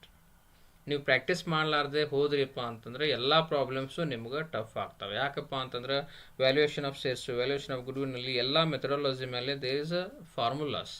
ಆ ಫಾರ್ಮುಲಾನ ಕೂಡ ನೀವು ಬರ್ಕೊಂಡು ಅದನ್ನು ಸರಿಯಾಗಿ ಸ್ಟಡಿ ಮಾಡಿದ್ರಿ. ಸೊ ನೆನಪಿಟ್ಕೋಬೇಕಾಗಿದ್ದು ಬಹ್ಯಾಟ್ ಹಾಕಿದ್ರೆ ನೆನಪಿಡೋಂಗಿಲ್ಲ. You should practise it. Exam ಹಿಂದಿನ ದಿನ ಅಥವಾ 2 ದಿನ ಗ್ಯಾಪ್ ಇತ್ತು ಅಂತಂದ್ರೆ ಪ್ರಾಕ್ಟೀಸ್ ಮಾಡಿರಿ, ಬಿಡಿಸ್ರಿ. ಎಷ್ಟು ಆಗ್ತೈತಿ ಅಷ್ಟು ಪ್ರಾಬ್ಲಮ್ಸ್ನ ಬಿಡಿಸ್ರಿ, ಓದಬೇಡ್ರಿ. ಸೊ ಪ್ರಾಬ್ಲಮ್ಸ್ ಓದೋದ್ರಿಂದ ಬರಲ್ಲ, you should solve it many times. ಒಂದೇ ಪ್ರಾಬ್ಲಮ್ ಅಥವಾ 2 ಪ್ರಾಬ್ಲಮ್ ನೀವು 3 ಸಲ ಸಾಲ್ವ್ ಮಾಡಿರಿ. So then you will become perfect in that. Formula ಕೂಡ ನಿಮ್ಗೆ ನೆನಪುಳಿತವೆ ಮತ್ತು ಫಾರ್ಮ್ಯಾಟ್ ಕೂಡ ನೆನಪುಳಿತವೆ. ಈಸಿಯಾಗಿ ನೀವು ಪ್ರಾಬ್ಲಮ್ನ ಸಾಲ್ವ್ ಮಾಡ್ಬೋದು. ಸೊ ಇಷ್ಟೆಲ್ಲ ಆದಮೇಲೆ next you have to prepare the considered balance sheet of H limited and it's a subsidy S limited as on 31/3/2021. So ಇಲ್ಲಿ first particulars, note number and amount, then equity and liabilities. First shareholders fund, share capital ನಾವು H limited ಇದನ್ನು ಮಾತ್ರ ಇಲ್ಲಿ ತೊಗೊಳ್ತೀವಿ. ಯಾಕಪ್ಪ ಅಂತಂದ್ರೆ S limited ಇದನ್ನು ನಾವು ಅಡ್ಜಸ್ಟ್ಮೆಂಟ್ ಮಾಡಿರ್ತೀವಿ, ನಾನ್ ಕರೆಂಟ್ ಇನ್ವೆಸ್ಟ್ಮೆಂಟ್ ಜೊತೆ ಅಡ್ಜಸ್ಟ್ಮೆಂಟ್ ಮಾಡಿರ್ತೀವಿ, ಮೈನಾರಿಟಿ ಇಂಟ್ರೆಸ್ಟ್ ಚಾರ್ಟ್ನಲ್ಲಿ ಅಡ್ಜಸ್ಟ್ಮೆಂಟ್ ಮಾಡಿರ್ತೀವಿ, ಗುಡ್ ವಿಲ್ನಲ್ಲಿ ಅಡ್ಜಸ್ಟ್ಮೆಂಟ್ ಮಾಡಿರ್ತೀವಿ. ಅದಕ್ಕೆ ನಾವು ಓನ್ಲಿ ಎಚ್ ಲಿಮಿಟೆಡ್ಸ್ ಕ್ಯಾಪಿಟಲನ್ನು ಮಾತ್ರ ತೊಗೊಳ್ತೀವಿ. Note 1 share capital. ನಂತರ ರಿಸರ್ವ್ಸ್ ಆ್ಯಂಡ್ ಸರ್ಪ್ಲಸ್, ಇಲ್ಲಿ ಭಾಳ ಇಂಪಾರ್ಟೆಂಟ್ ಇರುತ್ತೆ. ಇದಕ್ಕೆ ನೀವು ಸ್ವಲ್ಪ ಒತ್ತು ಕೊಟ್ಟು ಯಾವ ರೀತಿ ಮಾಡಿದ್ದಾರೆ ಅಥವಾ ಯಾವ ರೀತಿ ಎಕ್ಸ್ಪ್ಲನೇಷನ್ ಕೊಟ್ಟಿದ್ದಾರೆ ಸರ್ ಅನ್ನೋದನ್ನು ನೀವು ತಿಳ್ಕೊಂಡು ಅದೇ ರೀತಿ ಸೊಲ್ಯೂಷನನ್ನು ಮಾಡಬೇಕು.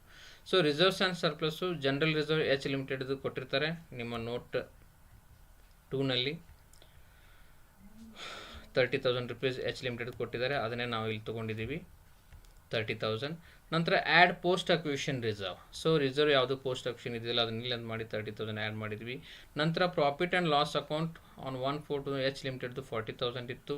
Add profit for the year, so opening balance ಇತ್ತು, ಪ್ರಾಫಿಟ್ ಫಾರ್ ದ ಇಯರ್ ಇತ್ತು 50,000. ಅದು ಆದಮೇಲೆ add post acquisition profit S limited 7,500. ಇದು ಮೈನಾರಿಟಿ ಇಂಟ್ರೆಸ್ಟ್ ಚಾರ್ಟಿಂದ ನಾವು ತೊಗೊಂಡು ಬಂದ್ವಿ.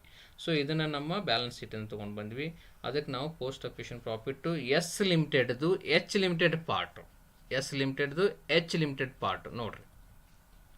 ಇದು ಸ್ವಲ್ಪ ಸ್ಲೋ ಆಗಿ ಹೇಳ್ತೀನಿ ನಾನು, ನೋಡಿರಿ 7,500. ಇದು ಎಸ್ ಲಿಮಿಟೆಡ್ ಅಂದರೆ ಎಸ್ ಸಬ್ಸಿಡರಿ ಕಂಪ್ನಿದು ಎಚ್ ಲಿಮಿಟೆಡ್ ಪಾರ್ಟ್ ಏನಿದೆಯಲ್ಲ ಅದನ್ನು ನಾವು ಬ್ಯಾಲೆನ್ಸ್ ಶೀಟ್ನಲ್ಲಿ ತೋರಿಸ್ಬೇಕು. ಅದೇ ರೀತಿ ಮೈನಾರಿಟಿ ಚಾರ್ಟ್ನಲ್ಲಿ ಈ ಅಮೌಂಟ್ ಏನಿರುತ್ತಲ್ಲ 5,000, ಇದು ನಾವು 42,000 ಅಂಥೇಳಿ ಬ್ಯಾಲೆನ್ಸ್ ಶೀಟ್ನಲ್ಲಿ ತೋರಿಸಿರ್ತೀವಿ. ಇಲ್ಲಿ ನೋಡಿರಿ minority interest as per chart 42,000 ತೋರಿಸ್ತೀವಿ. ಸೊ ಇಲ್ಲಿ ನಾವು ತೋರಿಸ್ಬೇಕಾಗಿದ್ದು ಎಸ್ ಲಿಮಿಟೆಡ್ ಬರ್ದೀವಿಪ್ಪ ಅಂತಂದರೆ post acquisition profit H limited part in S limited, ಅದನ್ನು ನೀವು ಇಲ್ಲಿ ತೋರಿಸ್ಬೇಕಾಗತ್ತೆ. ಸೊ ಇವ್ರ ಪಾರ್ಟ್ ಅಷ್ಟೇ ತೋರಿಸಿ ನಾವು total 97,500, total 1,27,500 reserves and surplus ಅಂತ ತೋರಿಸ್ತೀವಿ. ಅದು ಆದಮೇಲೆ important minority interest as per chart, ಇದನ್ನು ಇಲ್ಲಿ ನಾವು 42,000 rupees ತೋರಿಸ್ಬೇಕು. ಮೈನಾರಿಟಿ ಶೇರ್ ಹೋಲ್ಡರ್ಸ್ ಏನು ಪಾರ್ಟ್ ಇರುತ್ತೆ ಅದನ್ನು ನಾವು ಮೈನಾರಿಟಿ ಇಂಟ್ರೆಸ್ಟ್ ಅಂತೇಳಿ ಆ್ಯಸ್ ಪರ್ ಚಾರ್ಟ್ ನಾವಿಲ್ಲಿ ತೋರಿಸ್ತೀವಿ. ನಂತರ current liabilities, trade payables, creditors ಇದೆ, that is 55,000. So total 4,24,500. Then assets, non current assets, tangible fixed assets 3,20,000 ಇದೆ. Intangible fixed assets that is good will 19,500 ಇದನ್ನು ಕೂಡ ನಾವು ಇಲ್ಲಿ ಕ್ಯಾಲ್ಕುಲೇಷನ್ ಮಾಡಿದ್ವಿ, ಅದನ್ನು ಇಲ್ಲಿ ನಾವು ತೋರಿಸಿದ್ವಿ. ಅದು ಆದಮೇಲೆ current assets inventories stock 35,000, trade receivable debtors 732,000, cash and cash equivalent bank 18,000, total 4,24,500. So ಇದು ಕೂಡ ನಿಮ್ಮದು ಟ್ಯಾಲಿ ಆಗುತ್ತೆ. ಇದಕ್ಕೆ ನಾನು ಮತ್ತೆ ನೋಟ್ಸನ್ನು ಇಲ್ಲಿ ಬರೆದಿದ್ದೀನಿ. ನೋಟ್ 3 ಟ್ರೇಡ್ ಪೇಯಬಲ್ಸ್, ಇಲ್ಲಿ ನಾವು ಇಂಪಾರ್ಟೆಂಟ್ ಅಂತಂದರೆ 2 ಕ್ಲಬ್ ಮಾಡಿ ಬರೀಬೇಕು. Creditors H limited 45,000, S limited 10,000, 55,000. ಅದೇ ರೀತಿ tangible fixed assets land and building H limited ಮತ್ತು ಎಸ್ ಲಿಮಿಟೆಡ್. ಅದೇ ರೀತಿ plant and machinery H limited S limited, total 3,20,000. ಅದೇ ರೀತಿ inventory stock H limited S limited 10,000, 25,000, 35,000. ಅದೇ ರೀತಿ ಟ್ರೇಡ್ ರಿಸಿವೇಬಲ್ಸ್ ಡೆಟರ್ಸು 2 ಕಂಪ್ನಿದು ಕೂಡ ಸೇರಿಸಿ 3,20,000. ನಂತರ note 8 cash and cash equivalents bank H limited S limited, that is 18,000. Then note 9 intangible fixed assets, note 5 goodwill as per working note 19,500. This is very very important. ಇದು ನಮ್ಮ working ನೋಟ್ನಿಂದ ಬರುತ್ತೆ. ಇದನ್ನು ನಾವು note 5 ಅಲ್ಲಿ ಇಂಟ್ಯಾಂಜಿಬಲ್ ಫಿಕ್ಸ್ಡ್ ಅಸೆಟ್ಸ್ ಅಂತ ಹೇಳ್ತೀವಿ. So tangible fixed assets ಆದ ತಕ್ಷಣ ನೋಟ್ 5 ಇಂಟ್ಯಾಂಜಿಬಲ್ ಫಿಕ್ಸ್ಡ್ ಅಸೆಟ್ಸ್, ಇದು ವರ್ಕಿಂಗ್ ನೋಟಿಂದ ನಾವು ಎಂಟ್ರಿ ಮಾಡ್ತೀವಿ. ಅದೇ ರೀತಿ ಎಲ್ಲ ತಂದು ನಾವು ಫಾರ್ಮೆಟ್ನಲ್ಲಿ ಹಾಕ್ತೀವಿ.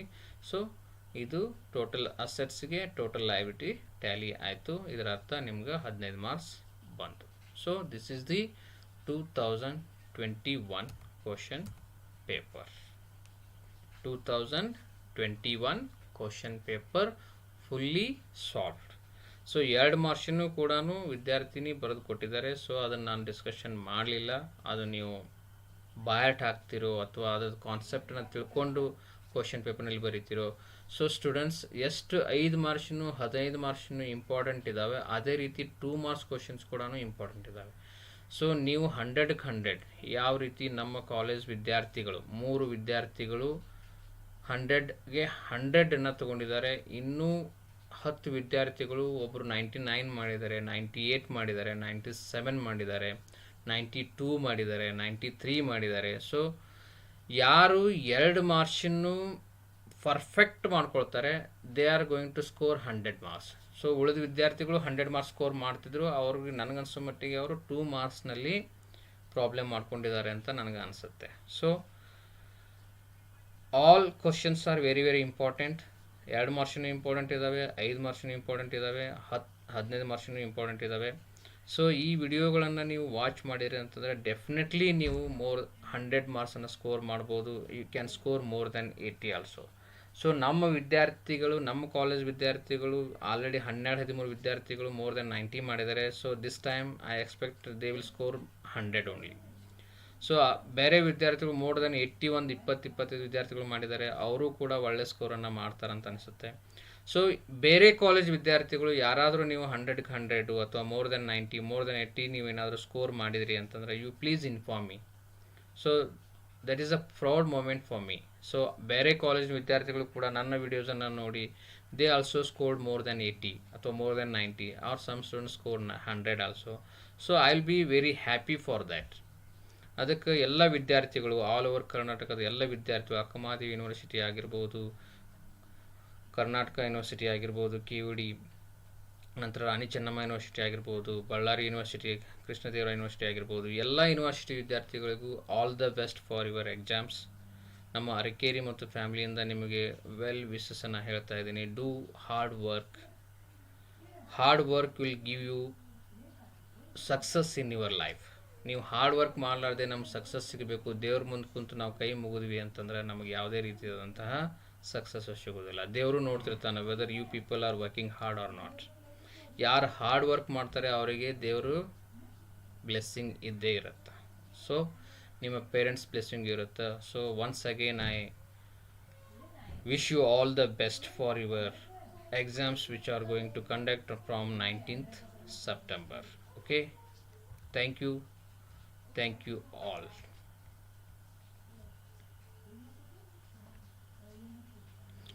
ಅದೇ ರೀತಿ 2019 ಕ್ವಶನ್ ಪೇಪರನ್ನು ನಾನು ನಾಳೆ ದಿನ, ಸೊ ಅದನ್ನು ಕೂಡ ನಾನು ನಿಮಗೆ ಮುಂಚೆನೇ ತಿಳಿಸ್ತೀನಿ. 1 hour ಮುಂಚೆನೇ ನಾನು ನಿಮಗೆ ಇನ್ಫಾರ್ಮೇಷನನ್ನು ಕೊಡ್ತೀನಿ. ಅದನ್ನು ಕೂಡ ನಾವು ನಾಳೆ ದಿನ ಕಂಪ್ಲೀಟ್ ಮಾಡೋಣ. ಸೊ ನಾವು we are going to complete 2021 question papers. ನಿಮಗೇನಾದರೂ ಡೌಟ್ ಇದ್ದರೆ ನೀವು ನನಗೆ ಚಾಟ್ ಮಾಡ್ಬೋದು. ಎಲ್ಲರಿಗೂ ಥ್ಯಾಂಕ್ ಯು ಸರ್ ಅಂತ ಹೇಳ್ತಾ ಇದ್ದೀರಿ. ನಿಮಗೇನಾದರೂ ಡೌಟ್ಸ್ ಇತ್ತು ಅಂತಂದರೆ ನೀವು ನನಗೆ ಚಾಟ್ ಮುಖಾಂತರ ಅಥವಾ ನನ್ನ ವಾಟ್ಸಾಪ್ನಲ್ಲಿಯೂ ಕೂಡ ನೀವು ಮೆಸೇಜನ್ನು ಹಾಕ್ಬೋದು. Okay, thank you students, bye.